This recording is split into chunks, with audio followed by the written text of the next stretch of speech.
Well, good evening, everybody. It's a pleasure to be back. George Morgan here at your service. It's PSGL, it's Wednesday night, it's Spain tonight as well. Lots on the table, lots of battling. The title contest is still alive and kicking. And Jack, it's only taken us 10 rounds. We're on the 11th. It's all to play for. Boromant goes on the inside and takes the lead on the final lap of the race. Now it's side by side between Boromant and Warner, but Boromant's got the inside. Literally a guest star here in this phenomenal race. Cameron Dowd looking to take P2 in his very first PSGL F1 PC race. Incredible to say the least. You see that Putin to lead. 1.5 seconds. DRS is the name.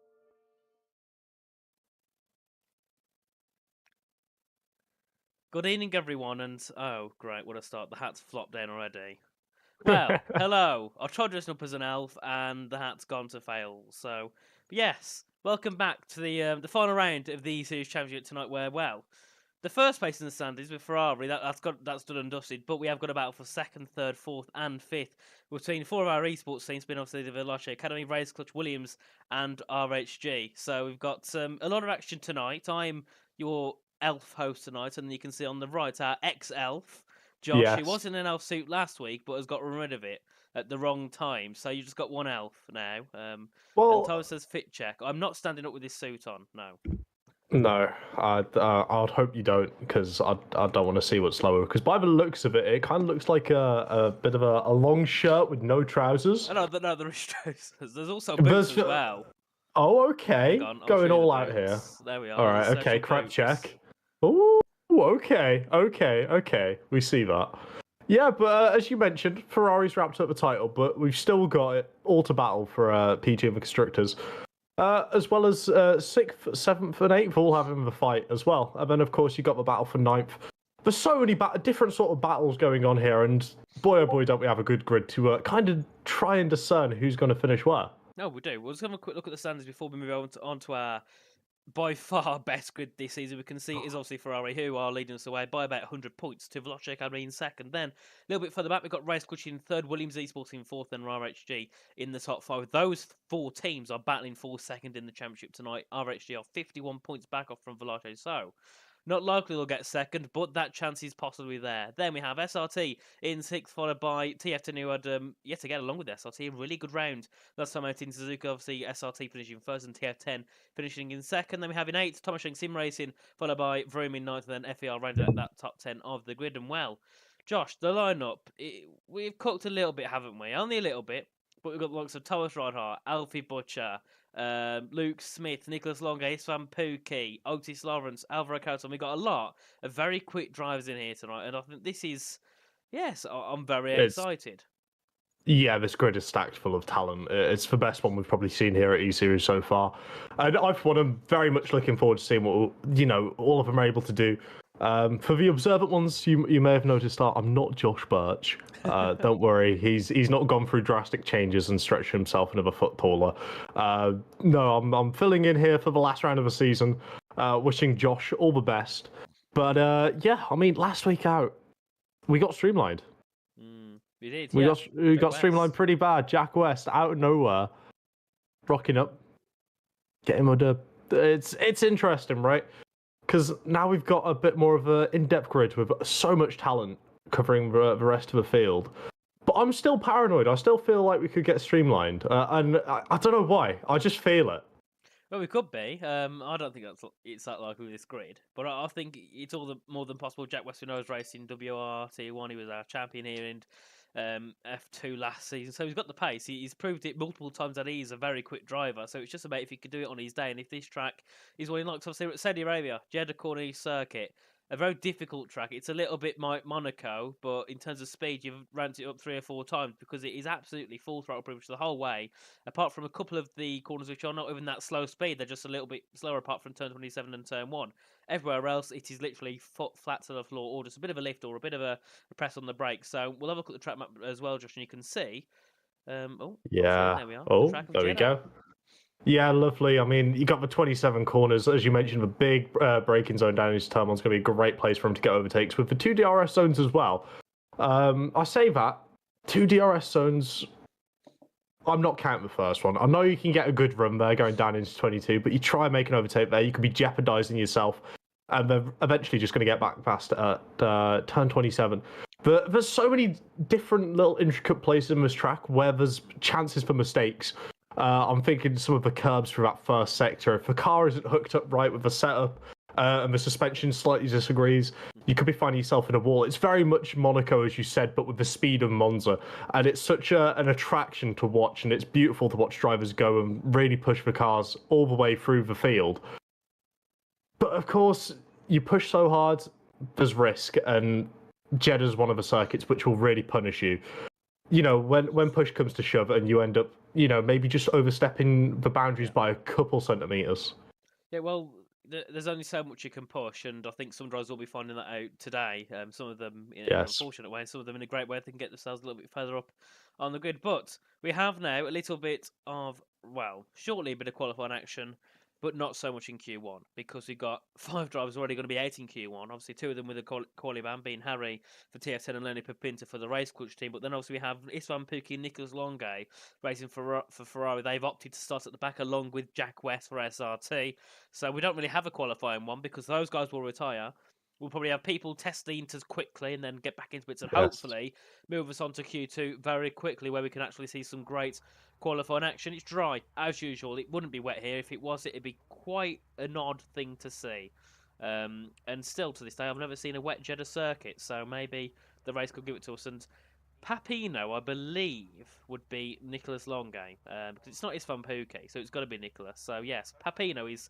I'm 99.9% sure it is Nicolas Longue. It is. But the team I'm excited to see tonight are RHG. Thomas Ronha, Alfie Butcher. We know, obviously, Thomas in esports took the victory by nearly 7 seconds. Tiano, I think it was at the end. Superb job. Unstoppable. Put a lot of allegations to bed, for sure. Then Alfie Butcher as well, alongside him. So obviously, Alfie's racing in the Haas team in esports, and he also did good. Qualified P3, didn't get that high in the race, unfortunately, but we know he has got the pace. So these two tonight, with the mix of the quali and the race pace, I think they could definitely put on a challenge to many drivers in the grid. Absolutely. They've got the talent, they've got the experience now, and they're just getting better with time. There's so many drivers which can be explained like that as well throughout this entire grid. I, for one, not just because I'm a Ferrari fan, but Nicolas Longue. I remember the first F1 esports event I worked on as a little radio clipper for Red Bull Racing. It was around, is it Hanoi? Vietnam. Yeah, the Vietnam track. When they did the esports race there, and I'll never forget the comment Matt Gallagher made about Nicolas Longue because he made an overtake around the outside. That still to my this day, one of the highlights I've ever got to hear in a commentary booth. It was quite fun. absolutely brilliant. But for those of you who aren't necessarily familiar, obviously we've got the 4 qualifying, the Q1, the Q2, the Q3. We do have drivers retiring from this session, so prepare to see the intermediate tyres running, as Richie said earlier. Yes. But then we're going to be chucking it into a 50% race around here. And, well, realistically, getting the best of what's to offer from these teams. I mean, I feel like we should also mention Luke Smith, Otis. I saw a load of people in the chat cheering for Otis earlier as well. So, potential. Yes, chat, by the way, I did say long way, not long gay. That's what Matt Gallagher said. It was a terrible pun, but it stuck with me all these years. But no, we got Otis out on the intermediate tyres. Now, Richie, how would you decipher these intermediate runs? Because it could just be doing it for a bit of hardware testing, or they could be trying to give us a bit of a show. Well, I know you got lots of your Dylan Warren, your Josie folks who also have to put a show on the intermediate tyres. Every time they're on track on a set of inters, they'll give for a bit of a drift show. Otis, not so sure. He's a bit of a boring person, in my opinion. Joe, just for disclaimer.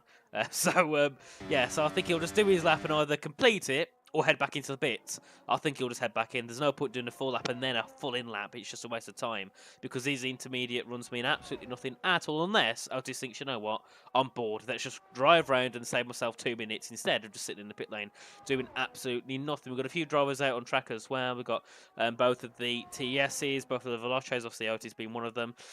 We got one of the race clutches out because obviously Leonard Pepita's got a qualifying ban. Also a bit of a change as well for the Tier 10 team. They've got Alex Santana instead of Harry, so obviously he'll be starting last for TSM with Max Wiesel, Grandpa, someone we haven't spoken about today just yet. He's a driver that, well, he's took 4 pole positions this season. He's absolutely on fire when it comes to that qualifying. But he's only finished in the top 10, I think, twice out of that. And one of them being second and the other one being a 4th place.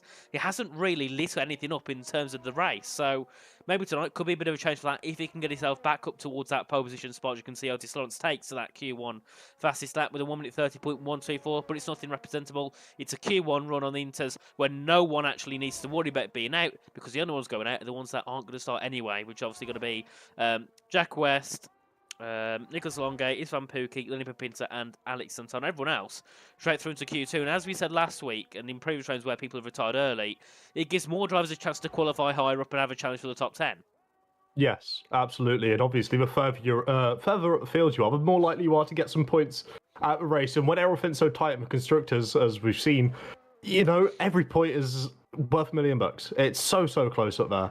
And some of these drivers might not be as quick as others on the track, and that's a given, right? We've got a vast amount of talent here.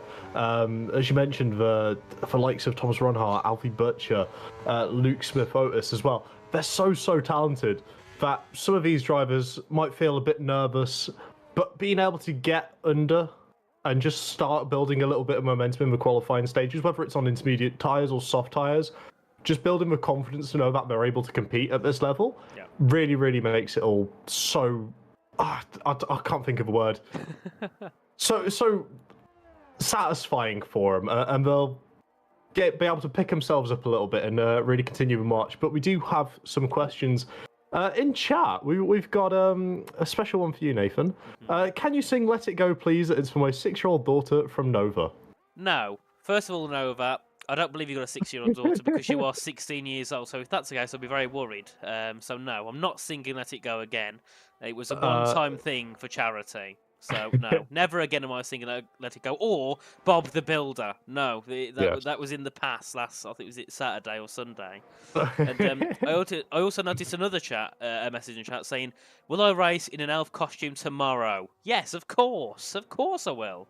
Obviously, I'll be live on my own Twitch as long as on here, so we might be able to see me somewhere with this elf costume on. So yes, I will have it. And Will says, "Can I sing Don't Look Back in Anger?" See, Will, if he was in the VC late at night, then I would, but not on a PSGL stream when I'm wide awake. It's not the time. Nah, I'm sure we can choreograph things for a little bit later on. The E-Series after party. As you know, we can see these lap times coming in here as well. And I'll just really quickly point out, although they're all on intermediates, Elliot Noren, that's not a bad lap time. He's not that far off the pace of these esport drivers on the intermediates. But how transferable is that going to be to the dries? I don't think much at all. Not if I'm very. honest. Yeah, so Not very. it's nothing to go by at all. People probably would have also been a little bit careful on those interims, just messing about, having a bit of a chill drive around, even though there's still competitive time for intermediate tyres. They're not going to be pushing too hard. So yeah, I don't think any of the pace here really matters when we get to the softs, as I can see more messages in the chat. Rishan saying, can I sing Feliz Navidad for his Mexican cousin? I don't know Mexican, so I can't sing that song, unfortunately. And looking through, sing for Cameron's dad. Jim, Oh, it would be a pleasure, but I don't want to sing. So, I'm sure we can hook Cameron's dad up with a little bit of Let It Go. of course, yes, of Yeah, course. got Not it now, clipped. though. Not now. Also got is Yana racing tonight? How many times he's filming The Hobbit special spin-off Again? in New Zealand? Yeah, he's still there. Oh. Promise you, he's still there. It's been a long time in New Zealand. Are you sure he's going to be coming back? Is he like locked, I hope so. locked into New Zealand forever? No, maybe. Well, he's been there for No quite a comment. while, according to Yeah, you. well, it's filming. It takes a little while. We've got to get the scenes all set up right. We've got to find people to play the hobbits. They've got to build the houses all back from scratch from the hills. It's a whole thing, mate. It's a whole thing. Well, But yes. yeah, I'm not sure if you noticed her as well. But Fassi decided to give us a little bit of his best Tokyo Drift Yes. impression. I'm grateful for it. Well, I think you're going to be nice and say Tokyo Drift. I'm going to be honest and say you probably lost the car, unfortunately. And actually, we've got a soft runner. We've got Javier Domine on the softs. Now, I don't know if he's got the mojo, but he doesn't need to use a set of soft tyres this early. He's just going to waste a set. So we'll see what the intention is behind him using the softs, because he will get through. Actually, no, he won't, will he? Because look, because they've retired, I think they should have got disqualified instead. Because Alvaro, Javier, and Thomas have got to set times now. And so is Isfan and Ishmael. Yeah, But he's gone onto a set of soft. I didn't think he needed to. I think a set of Inters would have sufficed there.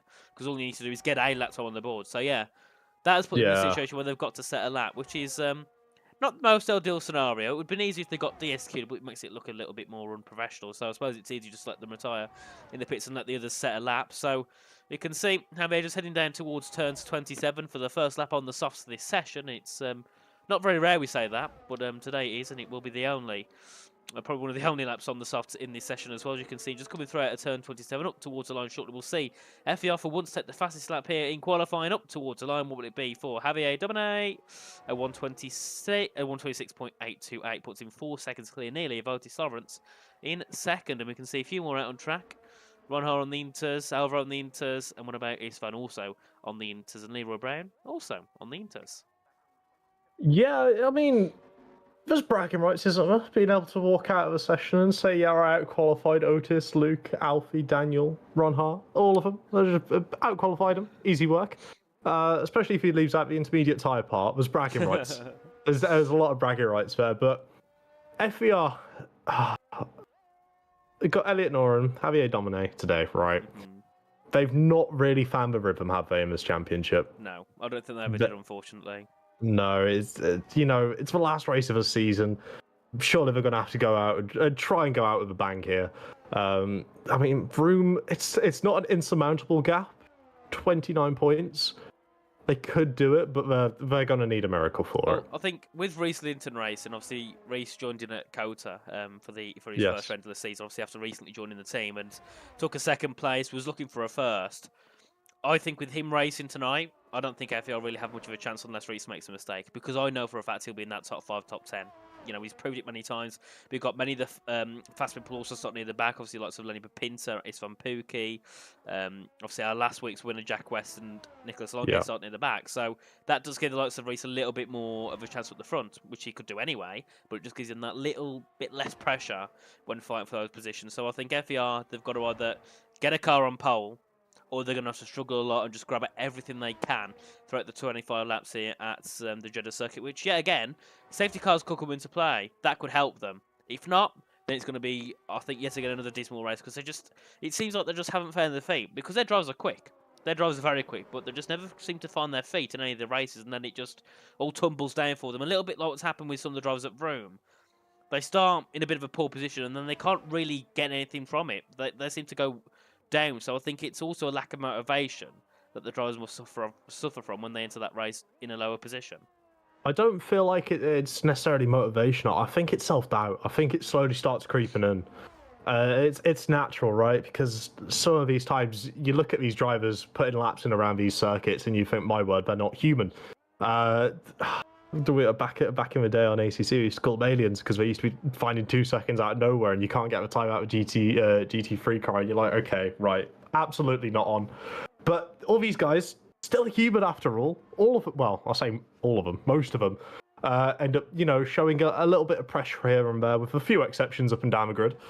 But, maybe if you ruin a lap and it kind of knocks your confidence, starting out in the race, you want to take it a little easier, just to make sure it goes off on the right way, slowly try and build the confidence up, but you end up losing positions because drivers still have the confidence around you, and then you end up falling back, and it just becomes a horrible spiral of self-doubt, and that's not where we want to see any of these drivers on the grid, because all of them deservedly have got a spot here in E-Series, and it's honestly a pleasure to be able to commentate on any of them, and all of them at the same time. Indeed, as you can see, Ron Hargo up to second position there for the RHG team on a 29.96 on the intermediate tyres, of course, and we can see that's also, I think it seems Istvan Puka going a little bit slow down towards the final corner. He doesn't need to set a lap, he can just head back into pits and retire. Ismail Fassi, however, does need to set a lap because he should be going through towards Q2 and 3. At the moment, he's sitting still in the garage, so he wants to get out shortly, unless he wants to bring... who is it that needs to go out? Oh, Istvan Puka's changed his mind then. Istvan was the one meant to be starting in 18th position for Ferrari. So I guess Istvan's changed his mind and he won't be starting last because he's in the top 6 at the moment. So, there we go. Yeah. It'll be Ismail Fassi, I think, taking his place. Yeah, I mean, it's fair enough. A little change of heart at the end of the day. Get a qualifying running. I've won. I'm quite glad for that. Because I've been watching a couple of the Ferrari streams here and there. And Puki's a character. He's absolutely brilliant to watch. It's good fun. Always have a good laugh. And yeah, no, it's going to be interesting to sort of see what he's going to be able to pull out of the bag in Q2 and Q3.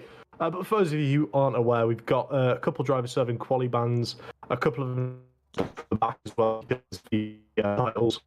That's why we've got some retirements. There could be 5, shouldn't be. So yeah, realistically, Josh? Yes. Your internet has completely died, unfortunately. Oh yeah, that's not great, is it? I can't hear what you're saying. You might want to restart Discord or your internet, possibly. Either that, or it's my end. Just let us know, is it Josh or me that's cutting out? I'm hoping it's not my end, and I'm hoping it's just Josh's, otherwise the stream wouldn't be too happy. Yeah, Josh has disappeared. Oh, there he is. Isn't that great? So, Josh, you're going to have to try and get yourself back in, get yourself sorted, and, well, TES, haven't I got some sad news for you? If Istvan Puka does go out, I mean, not Istvan Puka, sorry, Ismail Fassi, which he's going to do, well, Yone Tripkov will be started in 16th. So Yone Tripkov is going to be out of qualifying here. Yep, Josh is going to try and get himself back in.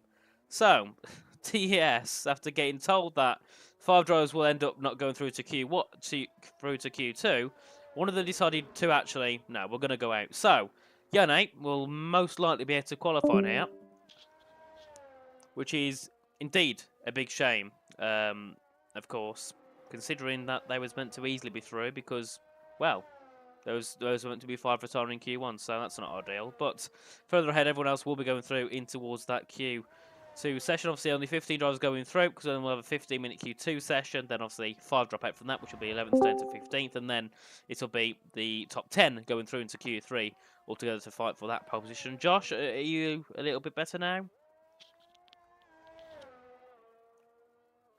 Oh, well, if he chimes in, he'll chime in. If not, then hopefully we can get himself sorted. Well, I suppose it's one of them. I think Chris, it's a bit of miscommunication between the teams. I think, unfortunately, but it's one of those. It happens sometimes.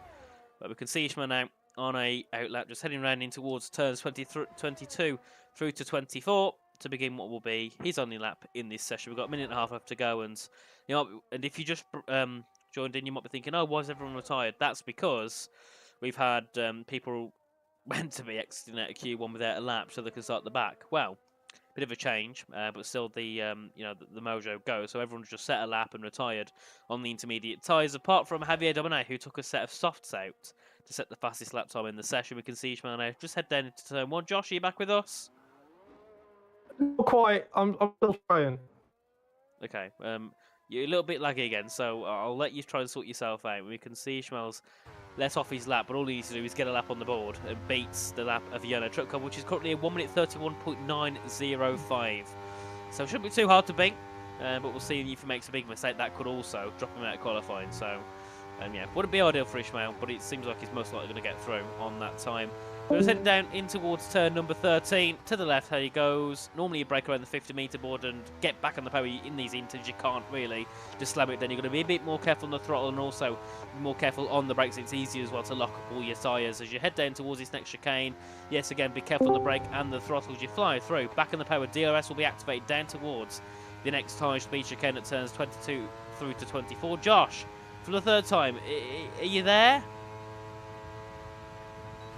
No, he's not. Alright, well, we'll stop asking because at this point we're going to keep getting the same answer every time, either an answer in robot language or no answer at all. So, Ishmael Fassi, quickest in that second set, so only one set left to go, pretty much one corner left to go, which is turn 27 at the final corner. Just slam on the brake yet again, throw the car in, then get back on the power nice and early. Try not to go a little bit too early on the power. As you head up towards the line, we'll see what Ishmael Fassi can do. It'll be 1 minute 30, I think, at this rate. It's up to the line. Yeah, so 1 minute 30.3. So, that knocks out Yene Tripkov, and people saying Discord's down. Oh, okay. Well, that makes it even more unideal because it's not even in our control. So, that's fun.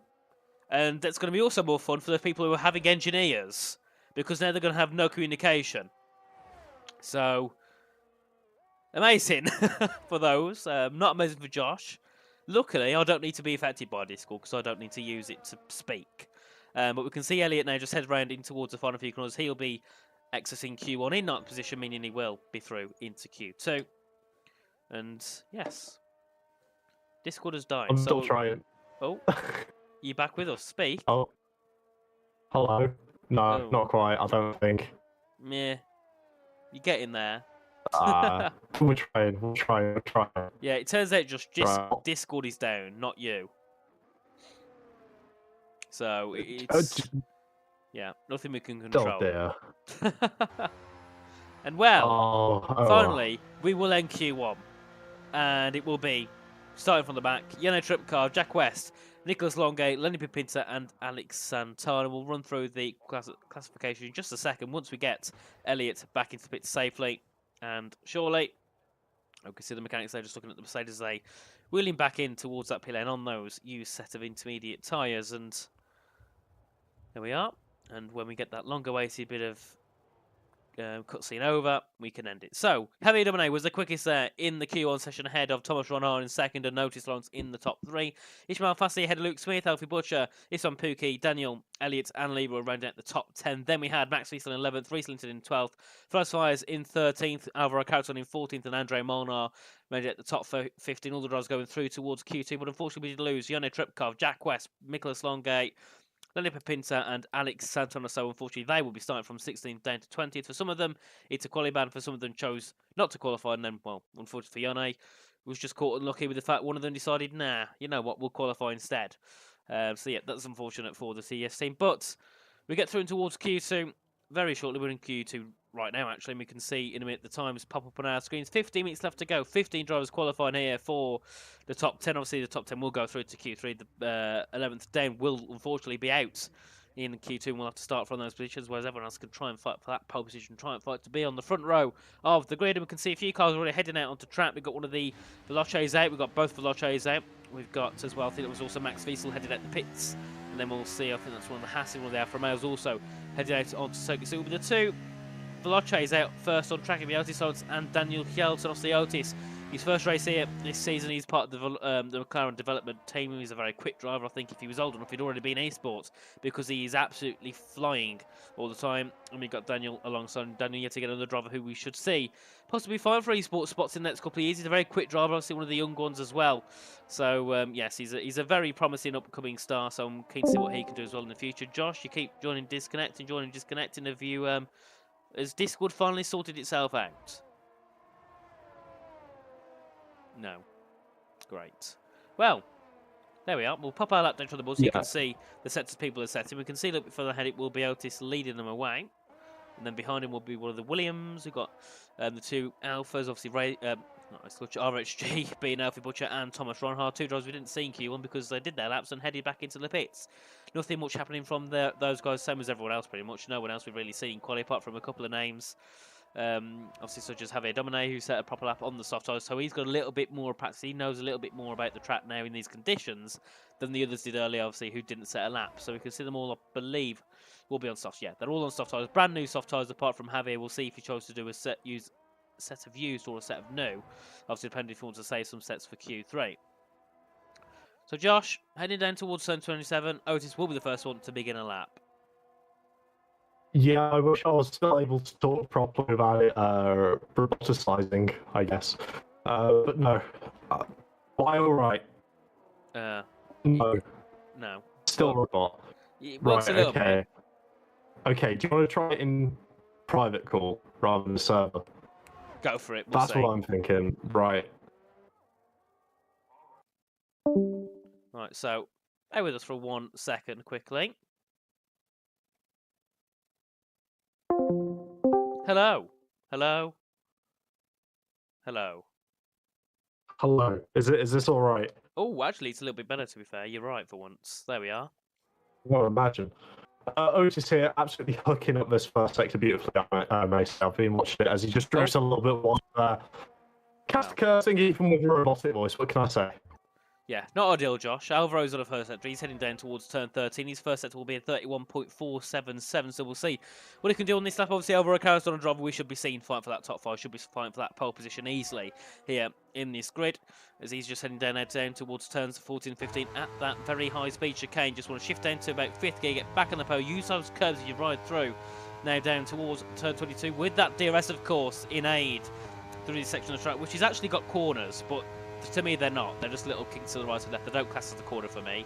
But unfortunately, they do on the circuit. At 59.317 is that split for the first and second for Alvaro Carlton. Heading down now in towards turn 27. Oh, there we are. Heading down towards turn 27 to finish his first lap. Obviously, we won't see that from Otis as he did invalidate it down at the exit of the S's section, which I believe is down at around turn 12. We'll see what Alvaro can do. Heading out to the final corner, up towards the line shortly. It's a bit of a long run, isn't it, up towards the line? So we'll see what the first lap time of Q2 will be. 1 minute 26.266 there from the Williams. Then we can see as well, further back, we can see that will be Daniel heading to the pits. So both the Veloces heading back into the pits. We've got Reese Linton go quickest by about 30 thousandths of a second to Carrollton, then Alfie Butcher to the top with a 25.900, and then Thomas Ronhard quicker by 0.2 of a second with a 25.721.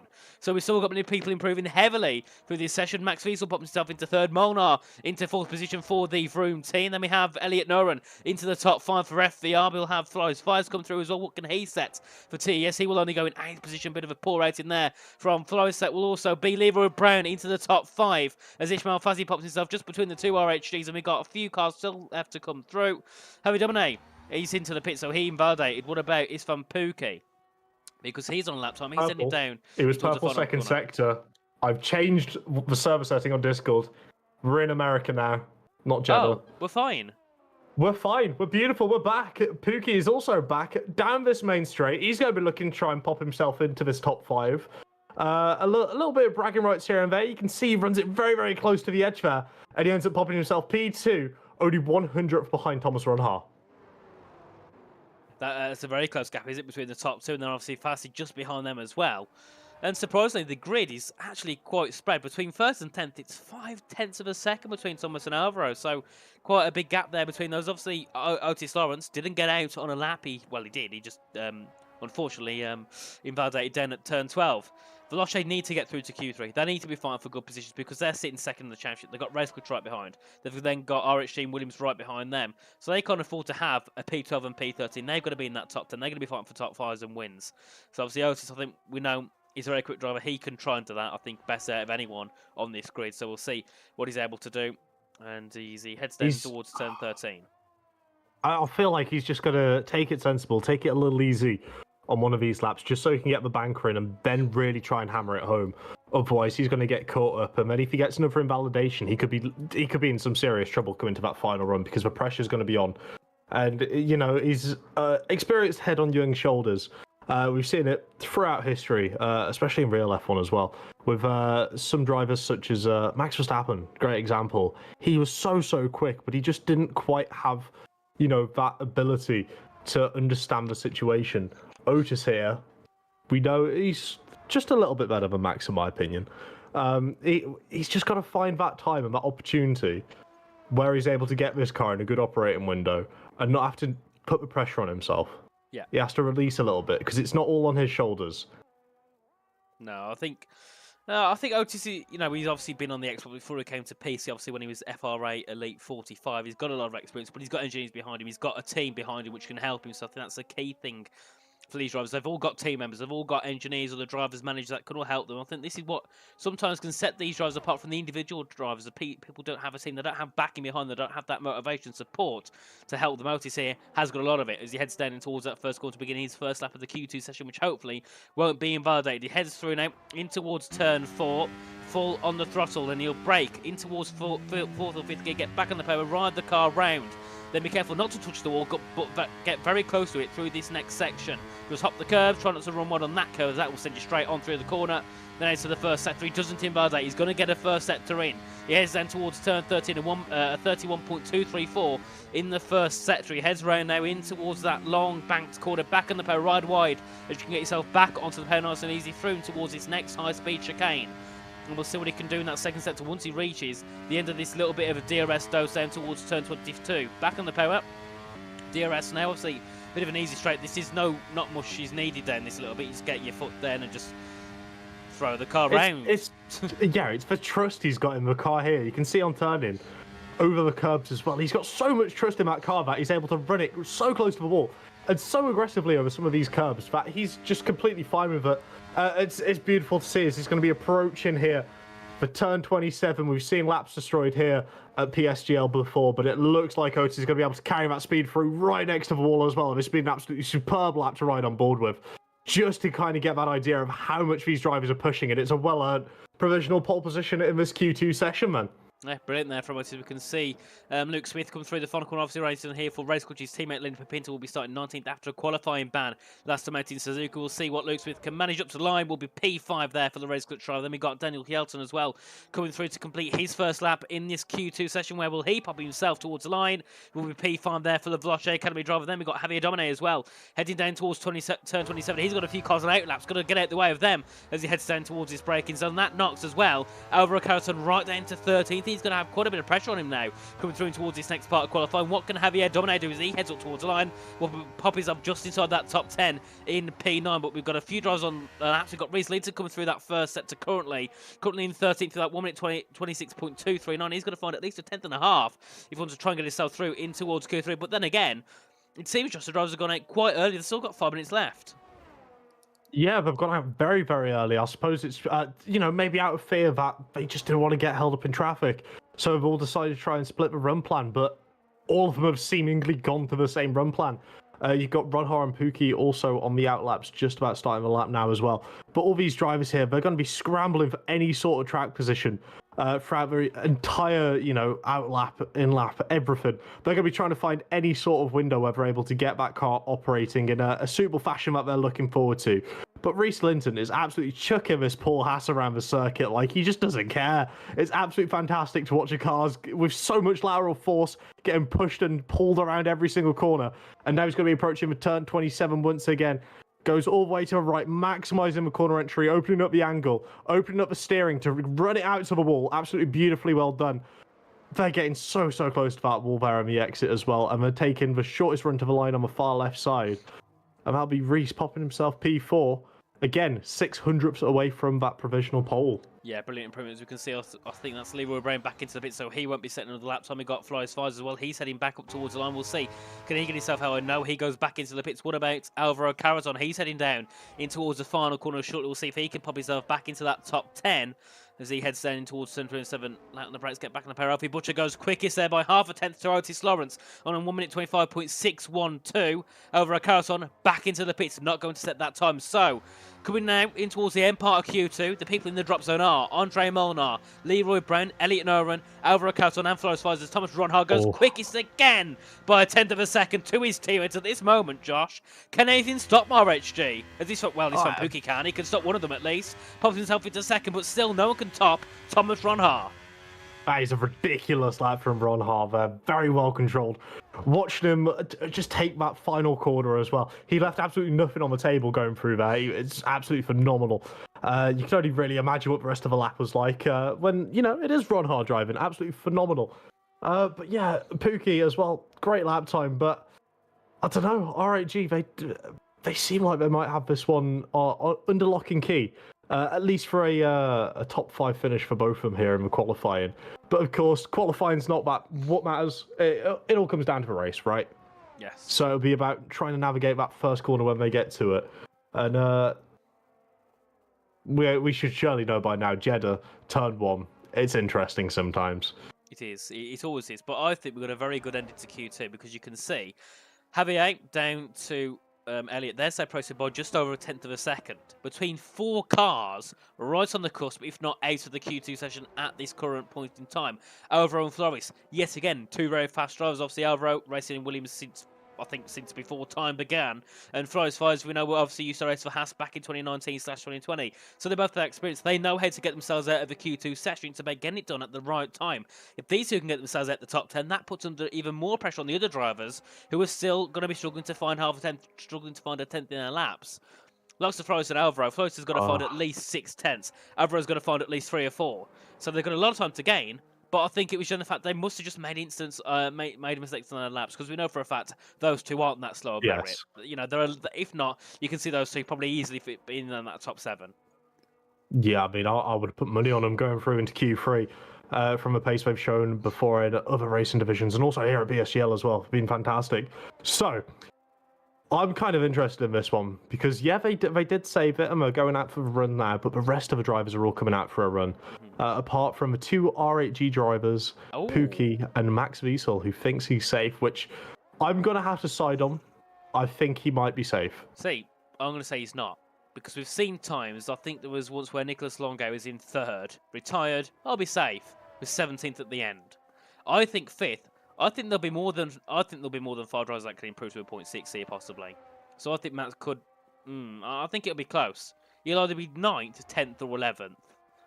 I think he's going to be right on that cusp, but it's a risk. It's a risk worth taking here for the TF10 team. They haven't got much to fight for really in this championship, apart from fighting on the back of SRT, who at the moment have got a driver in 12th and a driver down in near the back, obviously being Jack West. So they can probably take that risk, go for a bit of a risk and see what happens.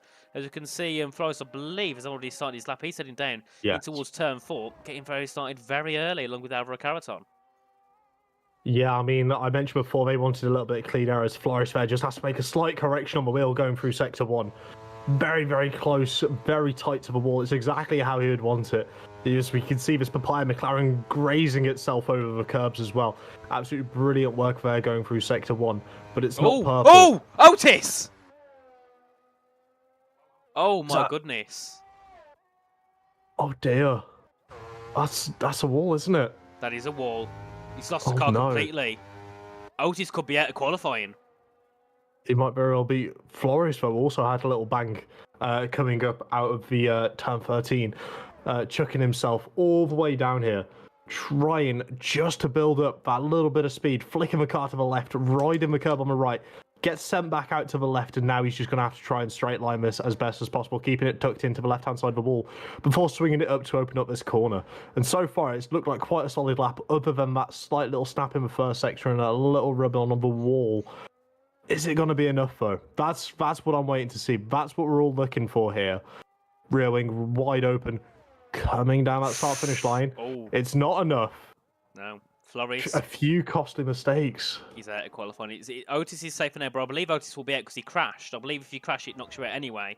Alvaro goes into 7th fastest now. That knocks Javier Dornay back into that drop, so we need to try and find. I think it's Daniel Kjelton coming up towards the line. We'll see, can he get himself a little bit safer in this Q2 session up towards the line? It pops himself into 4th. Then we got, I believe it will be Ishmael Fassi heading towards one. He's up by a 10th of a second. He pops himself into 2nd place. Then we got Luke Smith. Can he get himself through towards, well, he's through now, but can he get himself higher in this Q2? Only 7th fastest for him. We'll see the 2 Mercedes come through. So we have Javier Dornay first for FVR. He goes into 11th, so he's out of qualifying. What about his teammate? Elliot's also out of qualifying. He's in Verde. What about Leroy Brown? Can he get himself through to Q3 for SRT? No, he can't. He's 13th. Now Andre Monarch. Can he knock Otis Lawrence out? No. He can't. Otis is in, Ooh. but I believe because he retired on his out lap, I think that on his lap, I think that means he'll be out anyway. I know it happened earlier in the in the game. Yeah, it means only 9 of them get to put in a qualifying lap for Q3. Very unfortunate there for Otis, but on the silver lining, he is through into Q3 in a way. So there we are. Otis is in Q3, but not because he crashed, so he's going to be out and can't participate in the next part of qualifying. So it'll be Ron Haar who tops us off here for the first lap for Q2, and then we'll have Ishmael Fassi in second. This one Pookie in the top 3 along with Alfie Butcher, Daniel Kjelton, Max Wiesel, Luke Smith, Rieslington, and Alvaro Carreton all through into Q3. The top 9 only going to be fighting for pole. It's only 3 cents between that grid, so yes, again, we could see any of those guys fight for pole in the next lap and then in the next session. Unfortunately, we did lose Otis, Andre, Javier, Floris, and Leroy and Elliot in Q2. So, Josh, I think Q3 is going to be interesting. It's going to be very interesting. Yeah, I mean, it's so close up at the top as well.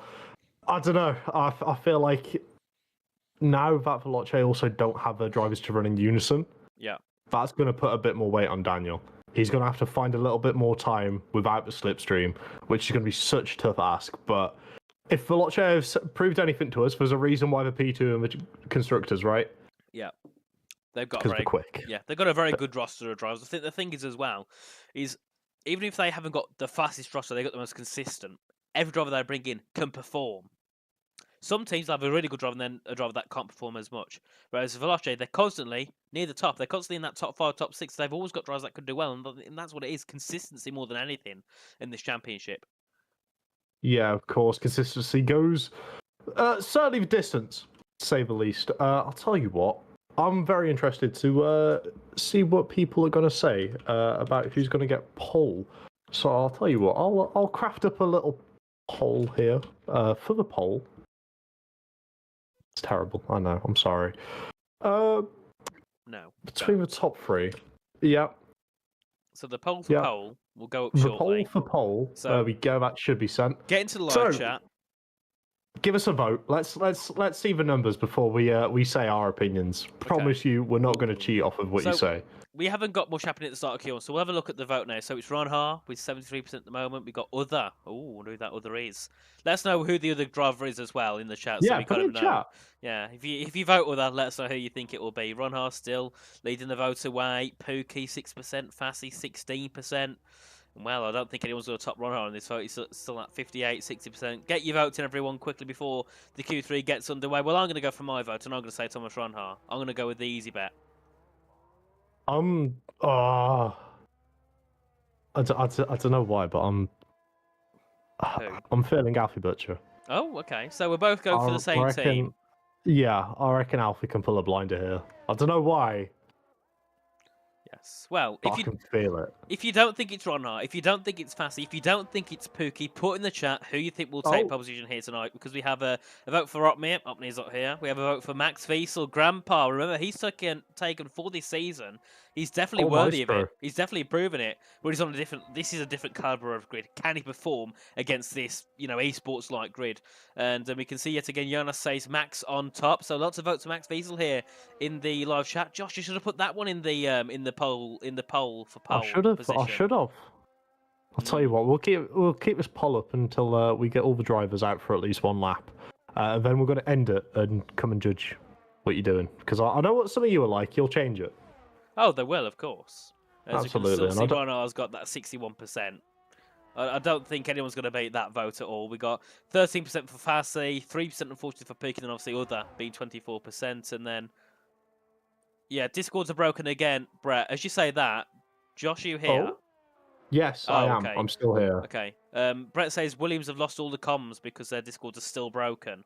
Yeah. Josh, what did you do to fix yours? What I will say, Brett, if you make a group chat for it instead of an actual Discord server and put it onto EU East, because it's the European server which is going down.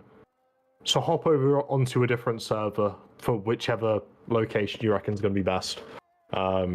For wherever you're geographically located. Because we're on US East at the moment, so we're on Yes, we good are. servers. Everyone on the Europe servers are still dying, so we're fine. Yes. No, not hop again. Over. They've been dead the whole time, unfortunately, Isa.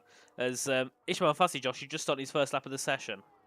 Yes, it is. It's going to be interesting to sort of see how he's going to craft his Williams around as he already takes a slide into turn 1. I don't feel like that's the way he's going to be looking to try and get this qualified under route. But he's going to be trying to tackle this hard complex of corners here. Ride him at Williams yet again over the curbs. You can just see how well balanced the car is and how competent Ismail is on the turn-in.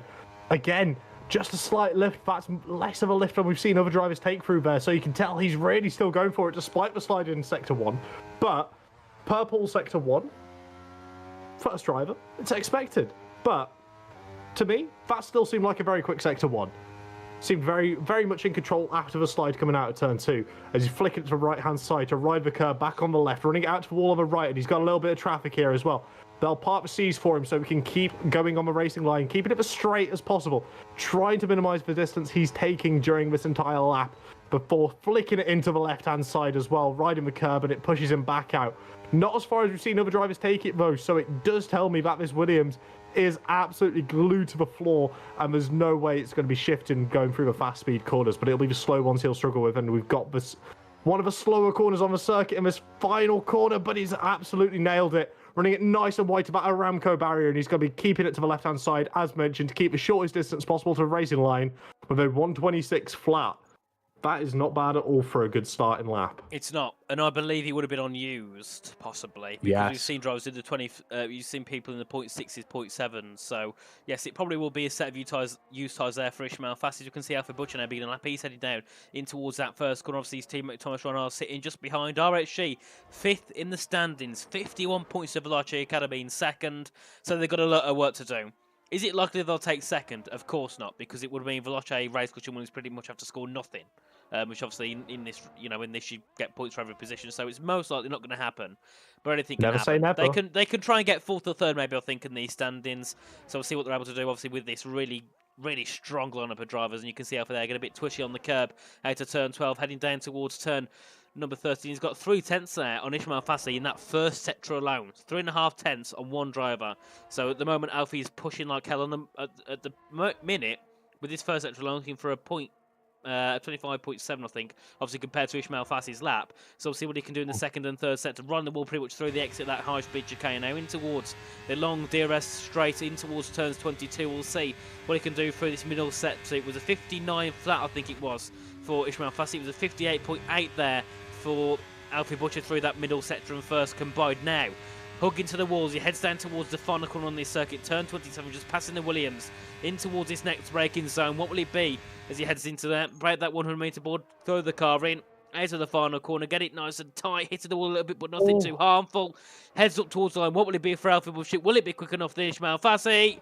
Yes, it will. A 0.596, brilliantly lap times. His teammate Ron Hart follows. What can Thomas Ron Hart do to the line? A 0.420, brilliant lap there. As we can still see a few more cars coming through. We're going to go on board with Luke Smith, just heading down in towards the final couple of corners. We can see that's one of Williams just ahead. We'll see that'll be over a Carroll. Where does he go? Into 3rd with a 0.672. What about Luke Smith? What can he do? We'll go into 2nd with a 1 minute 25.538. Max is invalidated. Max is invalidated this lap as well. And we have Would have been a Linton. 125.9 for Max. Ooh. So it wouldn't have been close to pole, but it would be, it'd still be a decent banker as Reece Linton goes into 2nd with a 125.518. Brilliant lap time there from the Rome driver to start off this session. We've got Isvan Puki, he's also invalidate, so that's his session. Well, his Q3 lap 1 over. As we'll see, is Daniel Kelton also on a lap? Puki would have been a 125.6 as well if he was able to keep it within the track as well. It's very close up here. But so far, the pole's not lying. No, apart from Ron Hart, it's close. 2nd to 4th is less than a tenth of a second. But 1st to 2nd is about a tenth of a second. That shows how quick Ronald is and how just the pace he's got. No one can challenge him at the moment in this session. Max Wiesel would have been on for a 25.9, so wouldn't have been that competitive, but he could have been on used tyres. Daniel Nisvan as well, I expected them to set decent laps. Obviously, they invalidated / didn't set the lap, so they will have to have one more go at the end of Q3 to see what they can do, and we'll see what time they can put on the board before the 50% race that will conduct right after this. We will obviously have that mandatory restart, so we'll have to waffle on for a little bit, but it hopefully won't be too long. And we can see now with just a few cars just heading back into the pits. Ismail Fassi also already in the pits, so he'll be one of the first out, I presume, to begin the final laps of Q3. Final laps of Q3. Yeah, I will just say there as well. Reese Linton and Pookie got very, very close next to each other. On the little cool down lap, that was a little worrying there. For a moment, I thought it was gonna, have a moment, a bit like, who was it? Was it Lance Stroll and Sebastian Vettel in Malaysia after the race? I don't remember. Could have been. I was not watching F1 back then. Right, let me know in chat if that's it. But it was very, very similar. It was like Reese was just more than happy with his lap, and he was just cruising around, and Pookie was just trying to take the quickest line possible to get back into the pits. But we're at this point now in the qualifying. Yes, the drivers, they're mentally checked in, right? Mm-hmm. They're set. They know what they've got to do. They know where the time's going to be. They'll be discussing with their engineers about anything they can to possibly gain maybe 1 or 2 tenths, maybe even a couple hundredths towards the front end. How do you not let the feelings overwhelm you, Nathan? How do you not let the feelings start to overwhelm you? Well, they definitely would be. I'm overwhelmed now. And I'm not even driving. Like, the thing is, when you go to a Q3, the pressure these drivers are under, it's immense, isn't it? I've done league races, and I've been under pressure, and I'm racing, I'm 3 seconds off having a race, and I'm still, my heart's pumping, like, we need to get this final lap in. These drivers are competing, first of all, for money, second of all, for pride and getting their team to the top. So the pressure, there's a lot, especially for likes of Reese, who's only got one driver into Q3. His teammate isn't there, so it's all down to him for Froome. RHC Williams can be a little bit more relaxed because they got both drivers through. If one driver can't perform, they've got another driver that can back and rely on. Whereas, like, so if you got Luke, Reese, Max, Daniel, and Isfan, they've only got their one driver through, so it's all down to them in this session. Lots of Max, Daniel, and Isfan haven't even got a lap time on the board. So they want to get at least something on the board to make it competitive, considering they've got nothing as a different story because they've got no data to go off. They don't know where they was quick and slow on that opening Q3 lap. Because obviously these are the best conditions. This is where you can find the most quick compared to Q1 and Q2. So we expect to see them quicker here anyway. So I don't know, but I think for pole, I'm still going to stick with Ron Ha. I think, I said at the start, I think it's going to be obvious anyway, still a 10th clear of everyone else. But let's know in the chat, everyone, your final time to guess for pole, who you think it will be, who do you think will be starting this race on that first position, and also, who do you think will be second? Might as well chuck that one in there as well. Yeah, we'll go for a front row. Why not? Let's get the opinions in. But no, Ron Ha does look like the favourite to take it by the slimmest of margins to Reese. Luke as well, putting in a very, very competitive lap time as well. He's no slouch. He's a very, very quick driver for Race Clutch. There's a reason he's up there. Yes. Let's just say that. He's absolutely rapid. Brilliant trying to get the power on as well. So if he's starting 3rd or 4th, watch out for his launch off the starting grid because he is absolutely phenomenal at getting the car underway. Yeah, indeed. And, well, maybe Luke could also try and find himself onto the front row. He's sitting 3rd, which is great at the moment. So we'll see what he can do from that position. Further ahead, we can see Daniel will be the first one to set a lap in this session, followed by Reese Linton. So it's Veloce Academy Vroom going to be setting us off here for the first laps of Q3. Josh, take us away with Daniel. Yes, we can see just slowly waiting, trying to find the optimal temperature. His battery's fully charged. He's been holding a brake. He's opening that corner up nice and wide to get on the power as soon as possible. And here we go. All the way down here into turn 1 with the DRS open now. He'll be absolutely screaming that living out the engine at the minute before we look out for about 75-meter mark, and he ends up getting the car turned in over the curb, nice and aggressive. He's going to run it out wide, but not wise enough to end up clattering into the barrier as he flicks it over to the right for the left-hander, rides the curb on that inside right before it mounts off into the flat curb, where they can still gain just as much traction It's very, very well behaved so far. This AlphaTauri is looking beautiful. It's looking like it's doing everything Daniel wants it to do, and I don't feel like you could have asked for a better sector one as he ends up popping it purple. Yeah. Great stuff so far.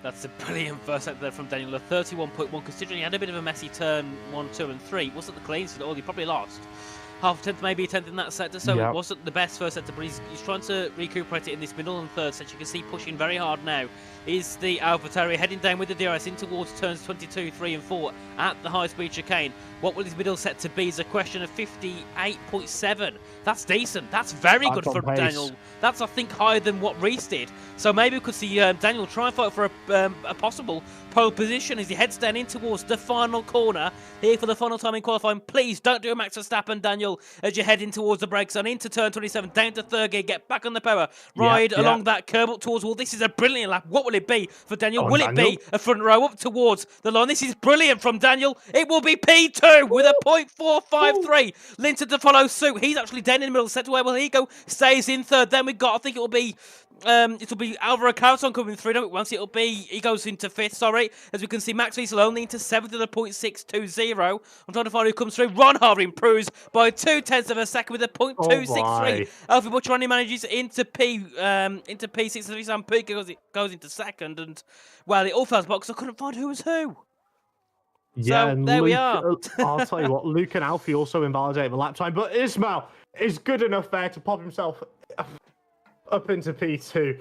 That was a cracking lap from Daniel and was riding on board with it, but you could just tell these eSport drivers, they're just able to find a couple hundreds out of nowhere, seemingly, when it comes down to the final Q3 runs, and absolutely brilliant stuff from the qualifying, but my word, what a lap from Ron Har.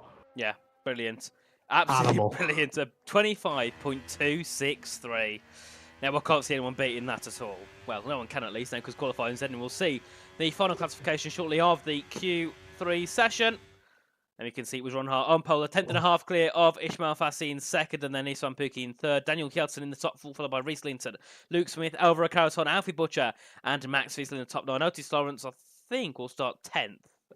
Hopefully he will anyway, because that's when he qualified. Yeah. Obviously, he had that issue in Q2, which unfortunately didn't seem fight for pole. So it'll be Otis Lawrence starting in 10th as well. Well, that was an interesting end. If you look at second, third, and fourth, they're separated by 30, 40 thousandths of a second. There's nothing separating them, is there? No, 35 thousandths of a second between them all. That's less than a blink of an eye. That is ridiculous. And the fact that we're going to be able to see these guys get this race underway, send the launch going down into turn one, it's something you're all gonna need to see. You're all gonna want to stay and watch. But I do believe we've got a little planned segue, don't we? What? Do you know how Thomas Ron Har was able to find 0.2 of a second? Oh, there we go. Hello, I'm back. Do you know how he was able to find that 0.2 of a second? How? With a GT Omega racing chair, I'll tell you. It's brilliant. It is. We can see there on the logo, GT Omega. Honestly, they're brilliant. Yes, I think Josh says the exact same thing as well. Joshua Birch, he says the exact same thing. I've had this chair now we're getting on for 2 years since I got it gifted from PSGL. And, well, Celine, Nick, after 2 years in my large body sitting on it, it is perfectly fine. And, well, it's perfect time. It's Christmas. It's, time to spend money for some and unfortunately spend money. So, yes, if you're buying a new chair, you're buying your family member a gift, get them a GT Omega chair. Use the code PSGL and 12. As the time's fit, we'll have a quick word from them over at GT Omega.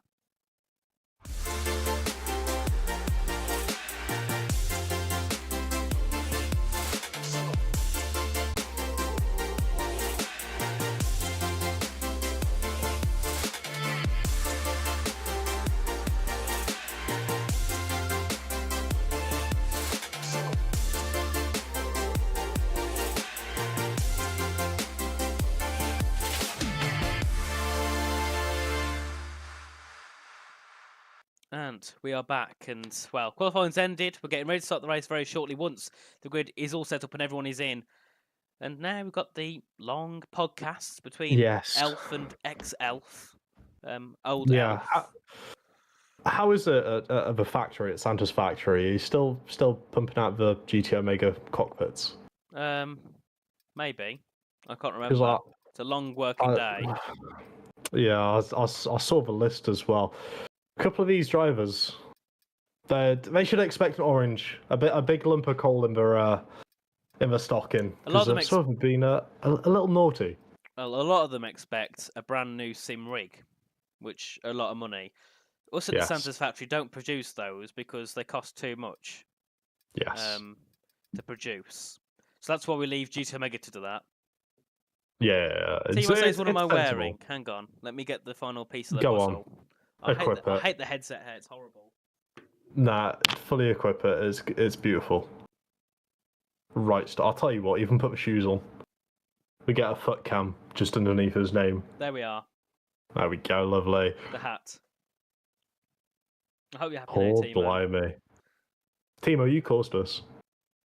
The hat was going to stay off, but you said, well, am I wearing? So I thought, I'm going to make it better. And Maloom says, I look wonderful in this suit. Thank you, Maloom. Very, very, very kind of you indeed. I like Yes. the ears. We've got 12 drivers in. We've got Saudi Arabia Grand Prix coming up very shortly. 25 laps of chaos, probably. Yes, I mean, thinking back to the last time some of these drivers would have done Jeddah here at PSGL, I mean, it was absolute menace. 2 safety cars, one of them almost ruining Bronhar's race entirely, but he was able to climb back through, get the pass on Longue, get the overtake sorted on Yarno, and he crossed the line first, but he did end up picking up a penalty as well. There's so much which can go on in this race. Safety cars, the walls, contact. Lucas Blakely even got squeezed throughout the last corner, didn't they? There's so much which can happen, and I just want to get going. I just want to see it. And me. It's going to be... I think this is actually one of the... Is it one of the shortest races as well? Because it's been on 25 laps, and it's been full speed the whole time. So quick. But then again... Yeah. We say that, but rain. When Rain? the safety cars go into it, it makes it a lot longer. I think we'll see at least one. Until it says you look like the love of my life. That's good to know. All Aww. says the hat is covering the forehead. What do you want me to do? Well, Forehead show. no, it's fine. The hat will stay. And No, it's certainly a look, Richard. Yes, Certainly it a is. look. Well, it's Christmas. You gotta be in the Christmas spirit. It took me 20 True. days of the month to finally feel like Christmas is happening. Christmas just this one's not. It really felt like it, has it? There's been no snow, it's just been rain in the UK, so that doesn't help. And yeah, it just hasn't felt like Christmas, unfortunately. It's But it is not now. been. I've got my Yeah, it's not Christmas been hat on like. and my suit. We're getting there. It's slowly getting there, but it's not been like horrible bitter cold in the UK, has it? It's kind of just been all right. It's been miserable and all right, like what we used to. It's not been horribly wind chilling cold. I presume that's going to come in January just to make our New Year's brilliant. Or March. Oh, don't even start me. There was nothing Could funny even as, snow in April again. Was it last year when we had snow in April? Or was it the year before? Last year. And then there was one year, I think it was like Yeah. 2018, before COVID started. We had February having record-breaking heat. Yes. So, yeah, it's UK. It's either really cold or really hot, or just normal. And Christmas has been just normal. Books say shut the whole suit. No, I'm sorry, but no. Nah, come on. We've got a little bit of time to kill, I Richie. haven't Might got, as well do I a haven't got 12. space to stand up. You can do a 12 on the chair. No, because of the headset. Because I can't do much of a 12 on the God, man. chair's in the way. No, but it'll be great for GTO Maker. We'll You be can able see to the get sponsors shown shoes. everywhere. Oh, Oh, we're you doing another crap check. Quick There we reveal. go. And Gee. Paco says happy Christmas. Happy Christmas to you as well. We're in the Christmas Yes, spirit. agreed. So everyone, wish each other a happy Christmas and every time, Merry Christmas and a Happy New Year. There we go. Every time I say Happy Christmas and a Merry New Year, it's the wrong way around. Chris had to go up with twice, like, so I did it twice in a row. Monday and Tuesday, I both said it. So yes, I know It it's not does the the end, job. but get the Christmas spirits out early. Wish everyone a Merry Christmas. New Year's a little bit further away still. And to me, New Year's just an excuse to drink more than anything. Yeah, And also an it's excuse one for of me to those. say, right, this year I'm going to stop eating chocolate, and this year I'm also going to go to the gym. 4 years on the trot I've said that. Never happened. But this year I'm determined. I'm hoping I've got money to be able to afford the gym. Have you seen how expensive gyms are nowadays? I know, they're stupid. The one by me, £35 a month. It's gone up. Oh, I'll but- tell you what. Mm. Oh, He says I'm I'm not- wearing that in the Commentators Cup race. Book, I am wearing that in the Commentators Cup race. Don't you worry. Tomorrow on Twitch Oh, days, I'm wearing this. he also says he's not engineering you for it, then. Yeah, but I will. So I'll we take an will. engineer book. No, he engineers me on Fridays on my league. Yeah. Outfit on point. Oh, How'd you he's- like it, Harlem? Same person, different mindset. Exactly. Go to the gym. Yeah, Yes. it's expensive. I'm not paying £35 a month I'll for tell a you- gym. I'd rather just walk and use a Yeah. bike instead. I'll tell you what. We don't live too far away from each other, and I know a gym which is relatively cheap. You're 50 but- minutes away. That's a No, long I way. do now. But when I was living at home, not on the university campus, Yeah. I'll send you a link over to that. I don't want to say the name because then we'll just dox ourselves. It's not. That's not a good idea. Even though No, half people know where I live absolutely not. already, it's Birmingham, but we're not gonna go any further down than that. And No, Karen absolutely says, not. I mean, Rishi- wait, hold the phone. What? Why is Santa's factory in Birmingham? Cheap labour. He's not a Peaky Blinder, is he? Well, you have to No. find out. You have to find out on Monday. Well, no, Sunday night you'll find out when he arrives at your Sunday house. night. He'll come in with Oh, a dear. cigarette and a black suit. Oh, I'm worried. Oh no, cigar. But- Sorry, no. But cigarette is more the Birmingham version, isn't it? Cheaper. Yes, exactly. But- It's streamlined.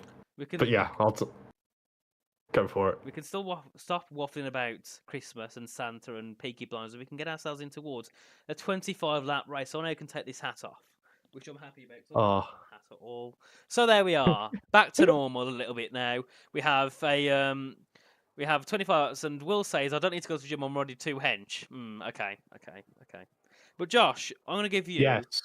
I'm going to give you the limelight. You take us away because I need to sort Oh. out the tyres on the screen, which takes a lot of All work. right. Okay. Right.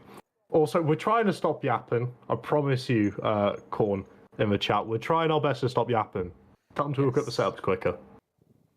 It's not us, I promise. It's never us. It's never our fault. Sometimes it is. I'll give you that.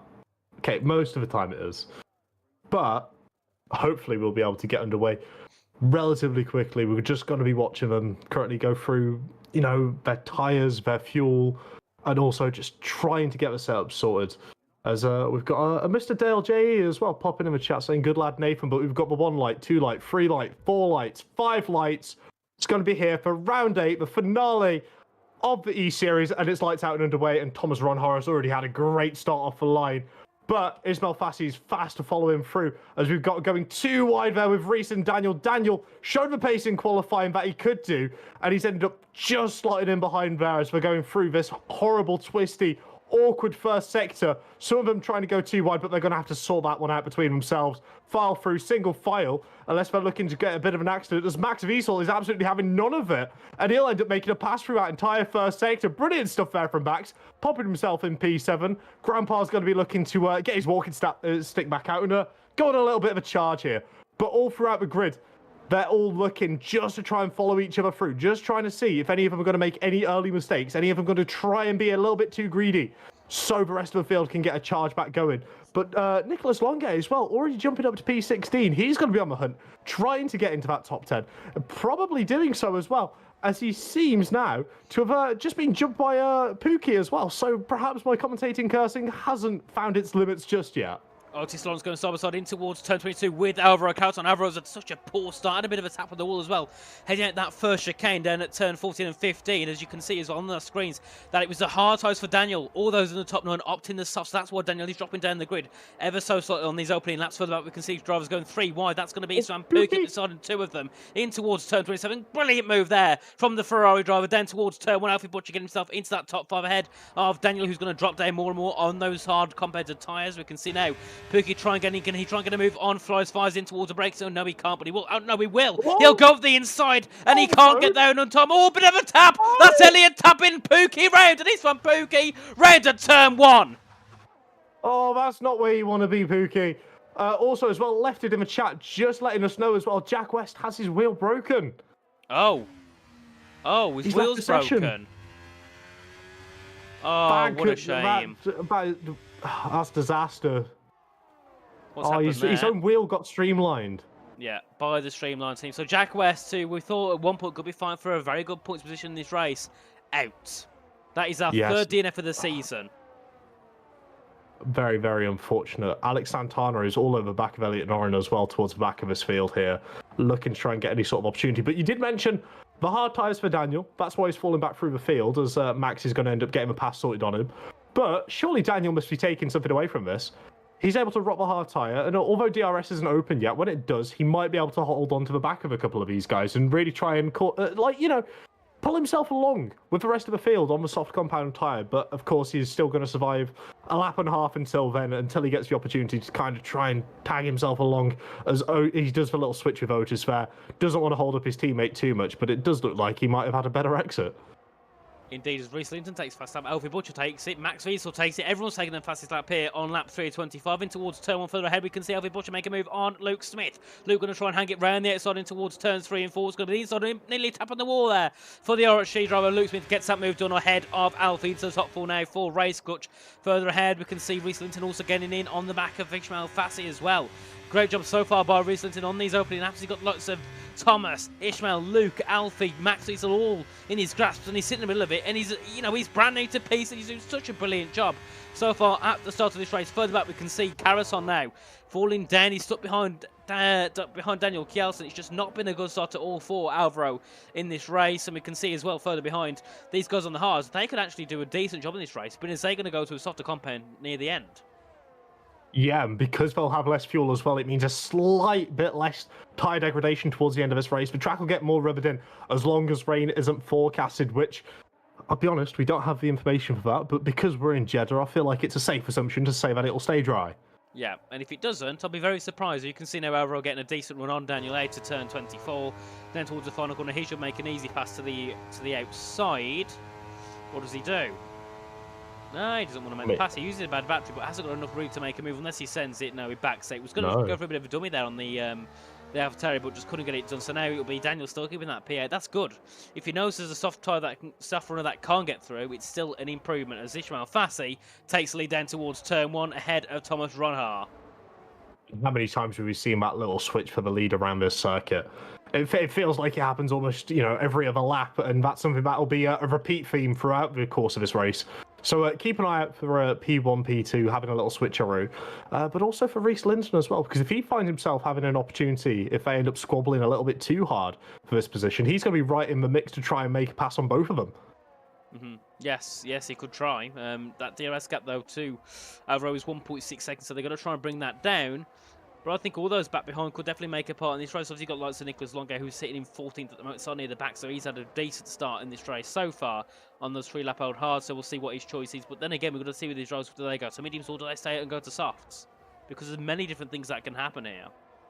Yeah, I feel like they should probably hop over to the mediums as soon as they can. That's personally what I would choose to go for. Information says that Andre's desynced.